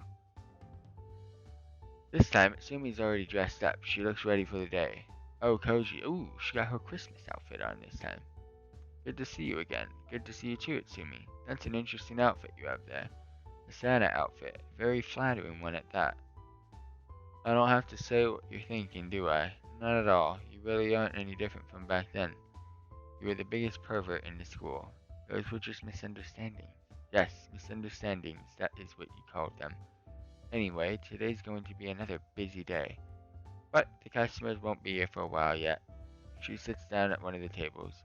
Is it really okay for you to do this? I mean, even if there's no customers yet? It's fine, Koji. I want to talk to you. I take a seat opposite of her. Her eyes stay on mine the entire time. It's funny that we've come together again. We couldn't be separated back in the day, could we? Nope. We'd always go off on adventures together. Not just middle school either. My entire life up until that point had been spent with her. It's a surreal thought when I think about it. Bonds don't quite fade. You might forget what someone looks like or not remember their name. But when you meet them again, it all comes back to you. Yes, so much time spent. After we went to different schools, I never found another friend like you, Koji. Did you ever meet anyone? I met a few people. No one I remember after I left high school, though. I see. I'll admit, you aren't as bashful as you used to be. We've all got to grow up eventually, right? Yes, but completely abandoning any sense of shame you have isn't very mature. I'm not exactly sure how to feel about this coming from her. She did admit to me that she's using those sexy outfits to bring in customers. Then again, if I were a girl, that's exactly what I would do too. Guys fall easily for a nice pair of breasts, no matter who they are. Yes, I'd go as far to say that breasts have conquered entire empires. You can stop thinking about dirty things now. There's nothing wrong with thinking about breasts. She leans across the table, flashes a glimpse down to her festively adorned cleavage. Really? Of course not. Of course, I'm the one looking down her dress. If you think about nothing but breasts, it could be a problem. Maybe, only if I spent all my time thinking about breasts. There's nothing wrong with setting some time aside to thinking about them. Perfect. She leans back in a chair, taking a moment to adjust the front of her dress. Alright, I'll stop then. I honestly don't mind. It's strange how comfortable you are with these things, Itsumi. I'm older too, you know. If we never come to terms with these things, we'd never be functioning adults. That's true, more or less. I wonder what it's like for guys who keep getting embarrassed by these things no matter how old they are. Man, that would be hell. Koji, I've missed you. Kind of forgot our friendship after all these years, but now that you're here, her expression turned shy and sheepish for a moment. I've realized how much I miss talking with you like this. Itsumi. Never really realized it either. It's true, just talking with Itsumi is enough to put me at ease. I can't help but think about all the time we've lost. If only I stayed there and went to high school with you, neither of us would have been alone then. Hey, there's no point in dwelling on what ifs, right? I'm just happy that I got another chance to talk to you. Right, that's true. Still, I would have liked more time with just us, talking like this. Feels like the time I could have spent with you was unfairly taken from me. You had to leave because of your dad's work, right? Yes, he had to move to another town to keep his job. What choice did I have? She lets out a deep sigh. It's just nice to think about how things could have worked out differently. I can hear the longing in her voice. Hey, I'm here now. I'm not going anywhere, Tsumi. We'll make up for lost time, I promise. You really promise? The Koji I know would never break his promises. Of course I promise. I promise to stay here and help too. Then you're not so busy. We'll do heaps of fun things together, just like old times. Alright, fun things. I remember some of your favorite fun things. Remember when you tried to get someone to buy you an adult magazine? Ouch. Yeah, I wanted to do the right thing and pay for one instead of stealing it. Of course he didn't buy it for you. Pervert. I was just curious. No need to label me anything. If you aren't a pervert, why did you look at my chest? You did that on purpose. Am I supposed to ignore an open invitation? Well, it's not like I have a problem with you looking. Anyway, Koji, we still have plenty of work we need to do before the customers arrive. She gets off her seat. I can see that her dress has started to ride up her back. Hey, Itsumi, might want to pull down the back of your dress down. She looks behind, seeing an exposed edge of her panties. Figures you'd notice something like that. Itsumi wasn't joking about today. I'm more stressed than I've ever been. It's even worse than yesterday. All I'm doing is collecting dirty dishes and washing them too.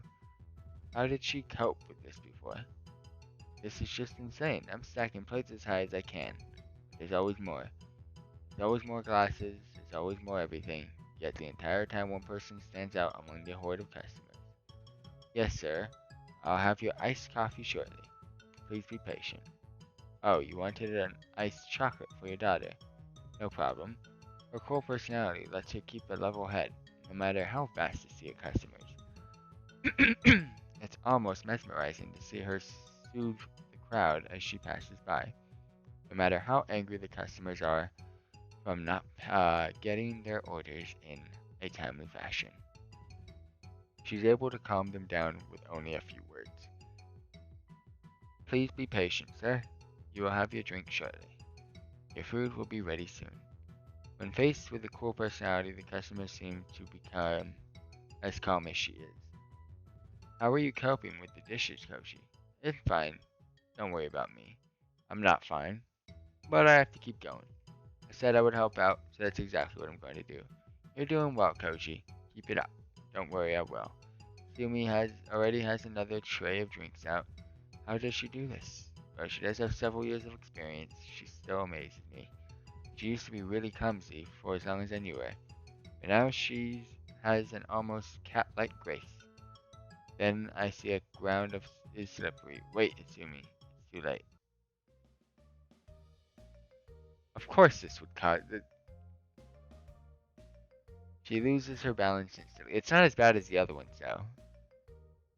The drinks on her tray spill. They completely coat her front of her chest. Thick, sticky fluid spray everywhere. Oh, I see what it's supposed to resemble now. Great. Great job. I wasn't even picturing that.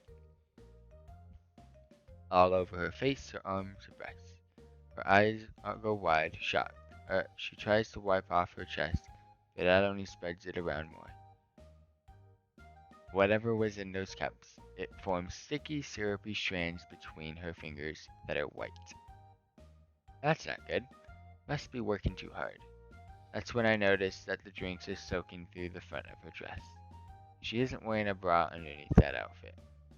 I try to tear my eyes away, but there's just something bewitching about it. I'm sure every single guy in this cafe is thinking exactly the same thing. Fresh truly do conquer empires. I can almost bear them cheering as she passes by.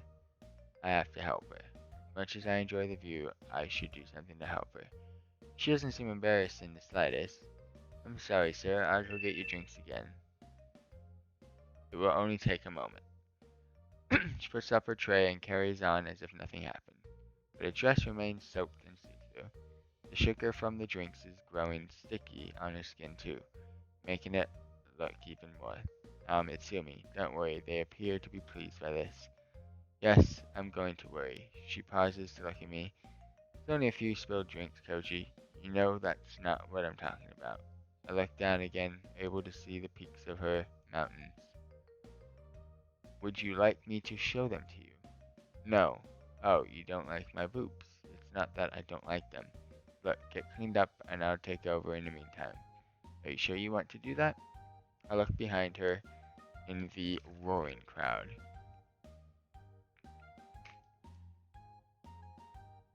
My instincts are screaming at me to run away. This crowd will eat me alive, I'm sure. For Itsumi's sake, I'll face it. Yes, I'll do it. Just go clean yourself up, okay? As you wish, Koji. I probably just signed my death warrant, but if it's for Itsumi, that's okay. After one terrible day, we finally leave work late in the evening. It's dark when we step out of the cafe. You did well, Koji. Also, thank you for giving me a chance to clean up. Don't worry about it. I barely had time to even catch my breath during all of this. I didn't have a problem with it, though. How did I tell her? I just didn't like the idea of those guys perving on you. It just didn't seem right. It may seem silly, since I obviously share the same feelings. Still, I don't like them looking at my childhood friend that way. With Itsumi and me, we can make jokes about it. I see. That actually makes me happy, Koshi. You do still care for me about me all these years.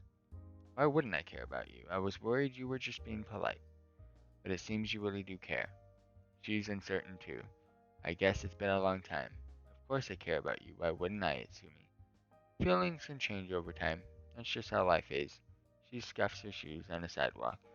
I'd like to walk with you for a bit, Koji, if that's okay. Of course it is. I'm really tired after today, but spending time with Itsumi makes me feel better.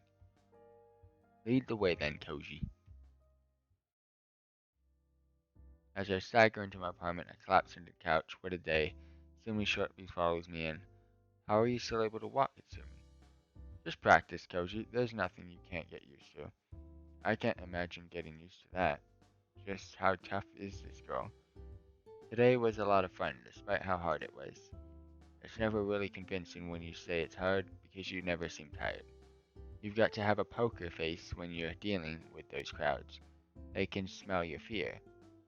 You make them sound like they're monsters. Oh, but they are. Have you not seen that hunger in their eyes? I mean, I guess. That's probably why they went the cafe in the first place. It was a metaphor, trust me. Some of the customers are looking for an excuse to ruin your day. What keeps you going then? Despite all the hardships of the job, at least it's never boring. You wouldn't believe how boring I this town. Again, the English. What's going on? Working at the cafe is pretty much the only thing that's kept me sane. But the pressure is incredible, isn't it? Insanely so. Whenever I make a mistake, it disrupts my entire workflow. So I dimmed perfection for myself when I'm at work. But you didn't seem too bothered when you spilled those drinks. That's because you were there. You covered from a mistake and gave me a chance to collect myself. That was really sweet of you, Koji. I'm amazed you lasted that long while I was busy. It's nothing if I'm doing it for a friend. No, really, you were amazing today. I'm not that great compared to you, Itsumi. How many dishes would you have served on that day? Easily over 100. Well, that's normal for me. Normal, she says. I'd just like to say again, Koji, thank you for helping me out at the cafe. You've made it a lot easier for all the staff there, especially me. Honestly, it's no trouble. I had nothing better to do. By the way, did you see them? See them? Oh, those. Maybe I did, maybe I didn't. You definitely did. I saw it in your eyes. Your entire outfit was see-through. Have you considered wearing a bra? They're a pain to deal with.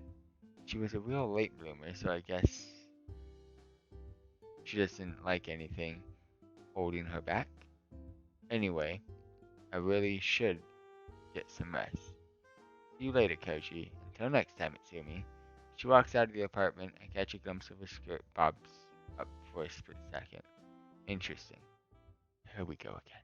Alright, so, recapping. It's okay.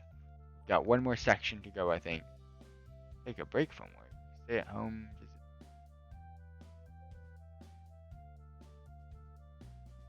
I think for now I need to take a break from working at Itsumi's Cafe. I've only been there twice. I already feel like I'm on death's door. How does she do it? Can't be experienced alone. She makes mistakes too. It's inevitable when you're under that kind of pressure. The entire crowd constantly demanding attention. No one throws a fit after not getting services beyond me. Come to think of it, are they there for the food or are they there to see Itsumi? That's what I'm not comfortable with. After all, she's my childhood friend. Other guys staring at her like that, it just doesn't feel right. I keep thinking that, but can I actually say anything about it? I mean, she's been under the impression that I'm oblivious for years. Why else would she do all these shameless things? Huh? Someone's knocking on my apartment door. Who could it be at this time? It's about time you opened up. Don't you know how cold it is? It's nice to see you too, Itsumi. You don't have work? I have a day off. Ah, I see. We cooking boys. Even I need to relax sometimes. Since I have nothing better to do, I figured I would come see what's happening with you. Well, glancing around my apartment, not much to say, really. Nothing has changed since we were last year. I didn't think it would. Makes me glad you're one of the few things in my life that doesn't change. Are you afraid of change? Yes. Change is scary and can throw your entire life upside down. It's better when things don't change. You really think so? I mean, what if you didn't meet me again? Would you have been content with your life as is? Well, content, but not happy. Maybe change isn't that bad. Don't go and change anything drastic, Koji. I like you the way you are. You mean you like it when you can tell what I'm thinking? That's an added bonus, but it's just nice to have something absolute in your life. I'm far from absolute, though. After all, I'm a much better student than before. Yes, you finally went to that university you always wanted to, but you don't look happy about it. Well, even if I got into the university I wanted, it's a bit lonely. I understand, but that doesn't matter now. You're here, so I'm definitely not alone. Yes, I'll make sure you aren't alone, Koji. She looks around my apartment. I have a treat for you, Koji. What kind of treat? Oh, you'll see. She begins to unbutton her jumper. Whoa, easy there. I like looking at your chest, but there's no need to rush. Just keep watching. Bit by bit, she strips down until she reveals something quite pleasing indeed.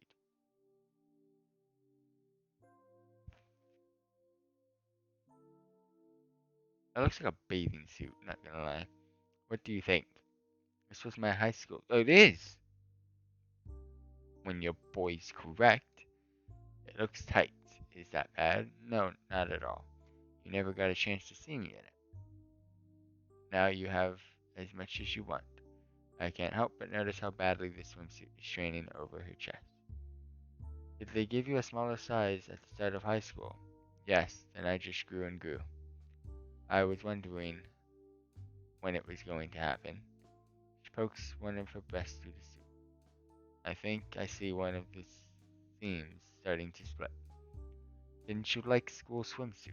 I remember you talking about high school and how you wanted to see girls in swimsuits. Now that she mentions it, I did have a thing for swimsuits. I think she designed these things to be non-arousing. But now people fetishize them everywhere. I don't know how to feel about that. It certainly is encourageous. How was that word? Incongruous. Oh, my bad. Seeing it Sumi is one right now. Now, why does it have to seem here? A seam where? Look downward. Oh, I always wondered about that. She tugs at the lower half of the swimsuit, showing off flashes of skin with each pull. Why don't you come lie on my lap, Kochi? Itsumi sits on the lounge, clicks with one finger towards me, beckoning. Your lap? Yes. Well, what? Lying out and resting my head on her lap, I feel her start to play with and stroke through my hair. I keep glancing up to see those two jiggling blue mountains. This is the best seat in the house right now. When was the last time we did this? Don't remember, but you definitely weren't wearing a school swimsuit then. Right. It was just before you left. You remember that night, Kochi? I still remember everything from then. Her words became tinged with melancholy, despite her blank expression. I shouldn't be bringing up stuff like that. Are you enjoying the view, Kochi? Of course I am. This view is one of the most glorious I've ever seen. Herbert, I know. For the next hour, I just lay there. An hour? Boy! Am I just starting to feel that way about her? I think I am. When I saw her again, I wasn't sure how to feel about her. I know her feelings, but I don't know my own. It wouldn't surprise me now. After all, everything I do with her feels so intimate. Laying my head on her lap shouldn't embarrass a veteran pervert like me. But your face is red, Kochi. Back in her normal clothes now. It's a strange day to be wearing a swimsuit under your clothes, Itsumi. Does it matter? After all, I wanted you to enjoy it. That's the only thing that matters. She sits down again. So did you enjoy it, Kochi? Yes, I did. I'm glad. Seems you were a little embarrassed about it too. Where's the legendary shamelessness of a true pervert? It's gone somewhere else for right now. Is that so? I guess there are moments like this, even for you, Kochi. Not even seeing me naked made you blush like that. That isn't really the same. It's not? What's different about it? Just feels different. I wonder why that's the case. The answer is obvious. Intimacy. Something which I have scarcely experienced since middle school. Just sitting there and having someone minding you like that, it's nice. Koji, have you ever noticed anything about me? Noticed anything? Like what? I mean, do you think there's any significance behind my actions? Well, we're childhood friends. It's natural that we're close. I'm avoiding the question and playing the fool. No, Koji. I mean, she can't bring herself to do it, can she? If you want to say something to me, go ahead and say it. You can tell me anything, Itsumi. After all, we know each other really well. I don't think this is something we'll avoid this time. If I were to take a guess, she's finally going to admit her feelings. Listen, Koji, there's something you should know. Yeah, what's the matter, Itsumi? There's something I've wanted to say to you for a long time, but I never had the courage to say it. Struggling, but I already know what she's going to say. I like you, Koji. I know. Eh? You? You knew the entire time? Yeah, I knew. Since when? Pretty much the minute that you started flirting with me. I'm not a dense harem protagonist or anything. When a girl likes you, it's pretty obvious. So yes, I knew from the beginning. You may not be dense, but you're an idiot. Excuse me? Why didn't you say something earlier, Koji? Why? This entire time I was thinking about how much I regretted never confessing to you. Yet you knew the whole time, and just leave me suffering. You're a horrible person, Koji. Why? Just why? Why didn't you say anything to me? You were going to leave back then. If we were going to start dating, then have to leave, wouldn't you feel much, much worse now? No. What felt worse was years of regret. Years after years of Christmas. I thought about how I should have confessed. See this now the story getting for reals and it's serious and it's hitting me right here hard about how we might have tried to make it work even if we were apart. But instead of having some kind of closure, I've been living with my regrets. So what will you do about that, Koji? I don't know what to do. Do you not like me? Is that why you never said anything? Don't you want to be with me? It's not like that, isn't it? The whole time you said you liked women with curves. Do you know how that made me feel? I'm more than that, Koji. I only showed off because I thought it would get you to look at me. But you knew the whole time. That's a horrible thing to do to me. Didn't you care about how I felt, Koji? If you knew they were there, why didn't you answer those feelings? Don't you think you owed me that much if you knew I was leaving? Even if you rejected me, it would have been better than waiting all those years, never knowing how it could have worked out. This story seems very freaking familiar. She takes a few deep breaths, trying not to burst into tears. Just why? Why didn't you? I'm sorry, Itsumi. Is that all you have to say? Please, Koji. Can you say anything else? Can you give me an answer? She's really upset right now. I've screwed this up badly. I never thought about it that way. Now I don't know what to do. I mean, I'm attracted to you. That much is obvious, right? Yes. But do you love me? If you didn't say anything then maybe you didn't feel anything. Maybe if I confessed, I would have just been rejected. Were my feelings for nothing? She straightens out her sweater and starts towards the door. Wait, Itsumi. I need to go home. It will be a busy day at work tomorrow. I open my mouth to say something, but she just stares blankly back at me. Without another word, she steps out of my apartment and closes the door behind her. I've messed up big time. Uh-oh. I really am an idiot, aren't I? Why didn't I think about it from her perspective?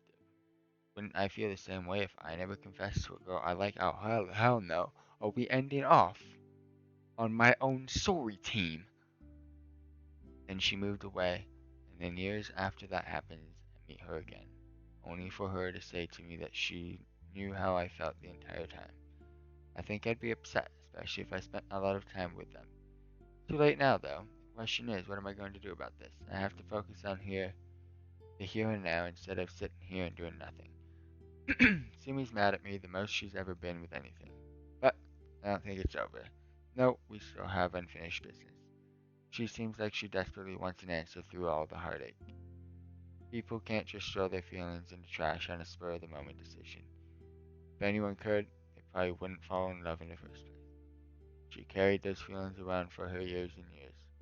There's no way she'll just let them go. And, well, there's no way I can let go of my feelings either. I like her a lot. I think I might even love her. No, I do love her. That's why I want to do so much effort for her when she spilled those drinks. Or when my heart skipped a beat when I saw her getting dressed in that bunny outfit of hers. There's no point in lying to myself anymore. I'm an idiot who's in love, and I didn't even realize. So what am I going to do about this? People fight a lot when they're in love sometimes. Anyone who would just give up after one fight wouldn't be worth it, I think. Itsumi, I'm so sorry that I didn't answer your feelings all of these years ago. I didn't know if I was ever going to see you again. That's exactly why I'm going to make things right now. I don't want to lose her again after so many years. That's how I feel about her. I'll head over to the cafe first thing. They probably still need an extra hand for the holiday rush. I can't imagine she's doing too great either. She's in no shape to take it on her own. She shouldn't have to. I'll help you, Itsumi. I promise you that after all. Even though I'm an idiot, I at least have my determination. Those crowds will be vicious, and I'll be there. I don't care if I have to wash 1,000 plates. I'm not going to give up my promise. After all, if I don't keep my promises, then what am I? Just wait, Itsumi. Please wait. Alright. So we got a new day, new things going on. Fast forwarding the story again.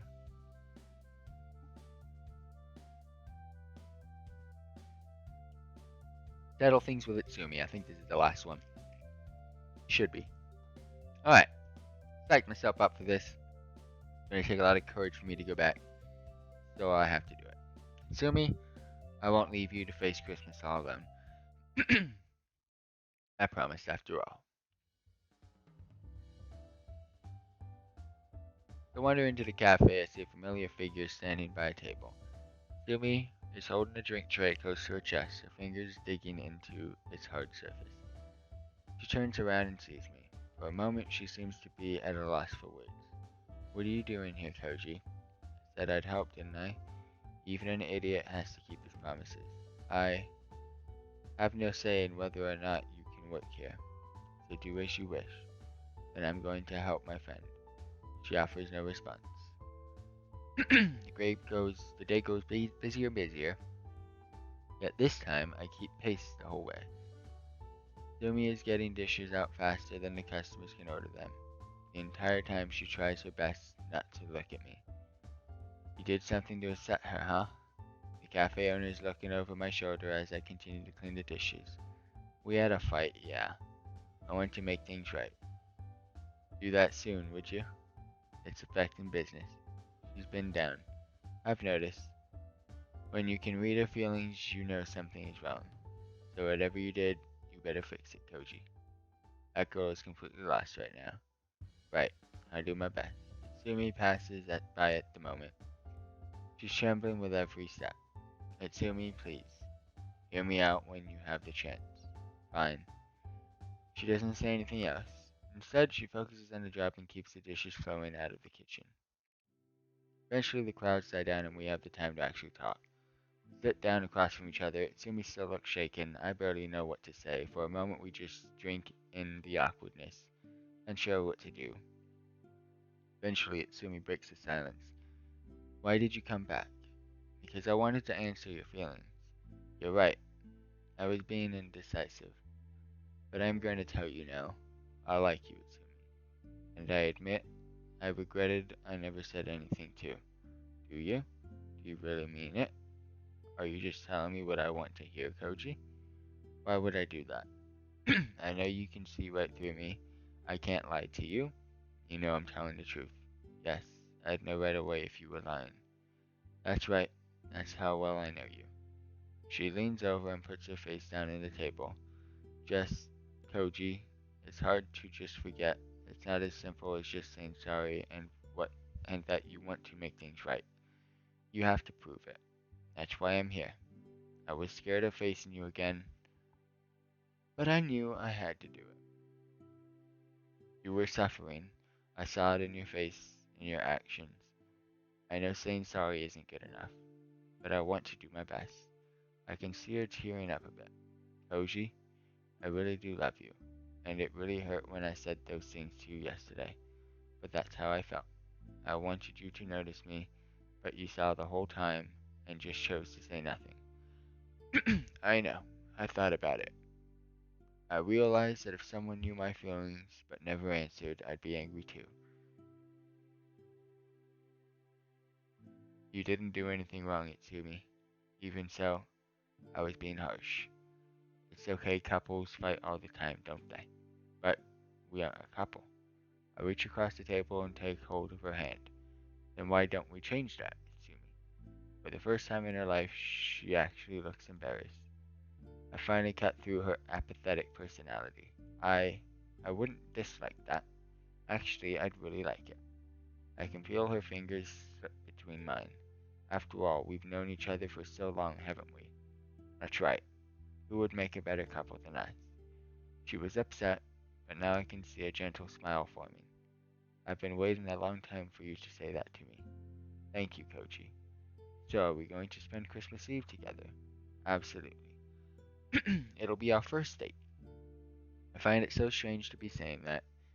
Even with all those feelings, we never actually went on a date, or did anything as lovers. And we'll have to make up for lost time, won't we?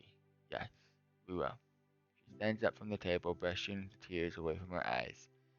Heh, break's nearly over, Koji. The rest of the shift is easy, but do your best. Don't worry, Itsumi. We'll take on whatever comes together. Christmas Eve, one of the single most important days of the year for me. Urgent thought. Okay, so it's the same exact, pretty much sequence as the other ones. Do we still have one more to go? I could have sworn that was it.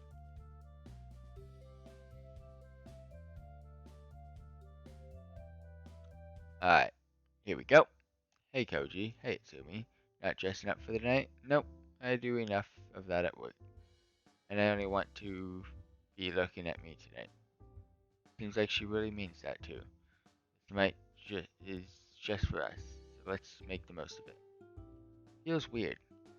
This will be our first date. I don't know how to feel about it. All I knew, Itsumi, is that I'm happy. Right. This just feels like it should have happened a long time ago. Hey, don't worry about it. We're together now, that's the important thing, right? Of course. Finally got a chance to confess my feelings. Meeting you again this Christmas was the greatest present I could have asked for, Koji. Not something I really saw before, but Itsumi was always an incredibly cute girl. Even more so right now. She's actually shy. This side of her is amazingly cute. Anyway, where would you like to go for our date? Wherever you want, Itsumi. After all, you've been working this entire time. Cut loose and have as much fun as you can. Okay.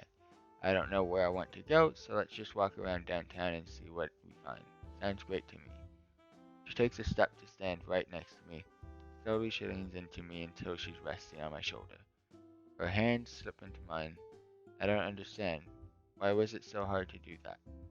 I wanted to do it the entire time, but I always stopped myself. Why is it so hard, Kochi? What's easy for one person might be hard for another. That's just life. But you were able to do it in the end, right? Isn't that what matters instead of wishing for it a different life? Yes. She practically dragged me out of the apartment, smiling the entire time. Come on, we need to have a nice and early. You don't want to miss anything, do you? Not at all. Downtown is absolutely booming. I don't think it was ever this busy in the last town I lived in. Everyone is out in the town tonight, it seems. Looks like Christmas rush is well and truly on. Glad I'm not working tonight. Look at these crowds. How much business does your cafe get on Christmas Eve? During the night, I mean. I'd say at least double the business we'd get during the day. Are you sure they're going to be okay? Don't worry, they'll be fine. They knew that I was planning to do this from the start. You were planning our date that early? Yes, I didn't know if I was going to go on a date or not, but I planned ahead just in case. I made sure everyone knew, including my boss. He's surprisingly lenient with how much he relies on you. It's because he relies on me that he agreed to this. All of the other staff need practice, he said. How cool. At least I'm not there right now. Don't worry about them, Koji. Just worry about us. What would you like to do first? I have no idea. Then you'll let me decide? Go ahead. We should get ice cream. But isn't it already cold? We always ate ice cream on Christmas Eve. Ice cream in front of the fire was one of the best parts of Christmas Eve. Come to think of it, eating ice cream in front of a fireplace was always a bad idea. Was what? Was always a bad idea? Remember how it would melt and get everywhere? Okay. That was the best part, even though we had to clean it up afterwards. Yeah, there was that time when your parents had new carpet put in, and we were told that we were absolutely not allowed to eat ice cream there. But we did it anyways, and they got pretty angry. But it was worth it. Yep, I don't have a single regret about ice cream, even if it was a bad idea. Sometimes bad ideas are the best ideas. It doesn't take long until we find somewhere selling it. We end up sitting on a bench to eat ice cream. Yumi's looking at me though. Hey, Koji. She reaches out towards my face. What is it? Her fingers brushes over the cheek. You got some ice cream on your face. She licks it off with a finger. Delicious. I can't help but blush from the gesture. Right. Seems I'm weak towards cuteness instead of lewdness. Who would have imagined?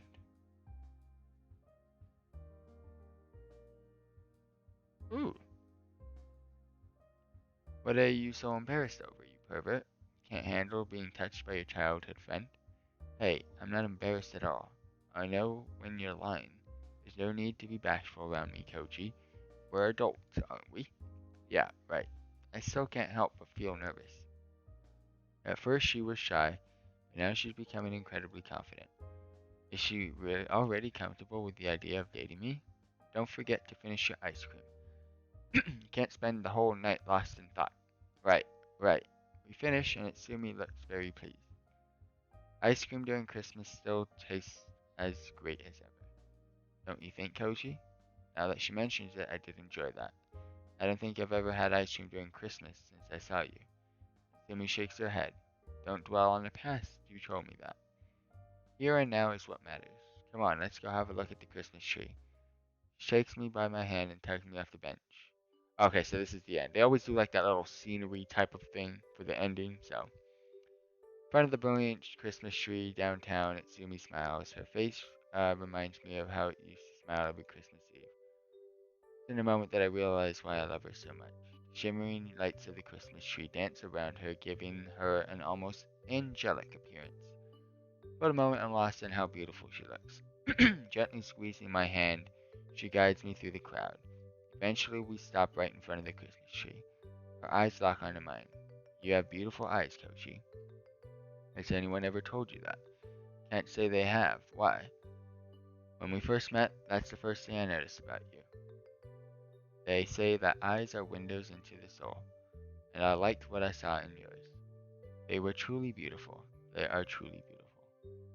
I guess that's where my feelings started, even if I didn't know it at the time. Then, when we spent our first Christmas together, her attention sweeps over the entire square briefly. Whenever I see candy canes or decorations of trees, they all remind me of you, Koji. Koji and Christmas will always be one and the same to me. Her smile grows wider and wider as she looks at me. Koji, the day I left you was the single greatest regret that I ever had in my life. Nothing I ever did after that compared to having to leave you behind, Koji. When I was in the car on my way to this town, I felt like crying the entire time. Hey, don't worry about that, okay? I keep telling you, I'm here right now. I have no intention of letting you go. That's right. She grabs my hand, hold tightly. Her eyes are shining. I love you, Koji. I wish I had the courage to say it earlier, but I finally did it. I want to be with you again. Please, no matter what. Don't let anything pull us apart. Promise me that you'll be here no matter what happens, Koji. She holds out her hand. With no hesitation, I take it. I promise it, Sumi. We'll be together forever. Thank you. I know you're someone who keeps promises. With you by my side, I know that everything is going to be wonderful. There's magic in this moment. I can just feel it. The mood is right, the atmosphere is right, and she's looking at me with so much love in her eyes. Koji, I want to do something. May I? Whatever you like, Itsumi. Okay. Then close your eyes for a moment. I want it to be a surprise. Closing my eyes, I think I know what's coming next. I feel something soft press against my lip. She stays there for the longest time. I can feel the heat radiating from her. As I slowly open my eyes, Itsumi looks back at me. Finally had my first kiss. Couldn't think of anyone I would rather give it to. She looks up at the starry sky. I wonder if Santa knew what I wish for this year. Oh, my main chick. She knows what's up. Maybe she did. Oh, Koji knows. Well, the night is still young, Koji. There's so much more. I almost slipped the main chick to my side chick. I mean, we're kind of both main chicks, not gonna lie. She takes me by my hand again. Will you come with me? Of course, I'll come with you, Itsumi. I'm so glad. For Christmas, I reunite with my childhood friend. Her love survives the test of time. Now I know there won't be another time that I will ever be separated from her again. This is the story of how I fell in love with my childhood friend on Christmas Eve. I don't know what's going to happen from here, but if it's with her, then I'm ready for it. That's the end of the game. Yep. So, main chick Santa Claus, or Sakura Santa, freaking becomes my wife. I wifed her up. Fox Lady, Akira, I think, or Akira. I don't know. It was one of those. Fox Spirit Lady. What happened there? Oh, she became a guardian angel or some guardian spirit. And then Sumi or Suma, or I forget the names already. My childhood friend, would become boyfriend girlfriend. So Santa Claus was my main chick. Childhood friend's my side chick. Fox Lady, she just knows everything's going well, and she's gonna be there all the time. That is Sakura Santa. Thank you all very much for tuning in. I hope you enjoyed it. Stay tuned for some more content brought to you by FTWitachiPlays. I love you all very much. Peace out. Have a Merry Christmas, team.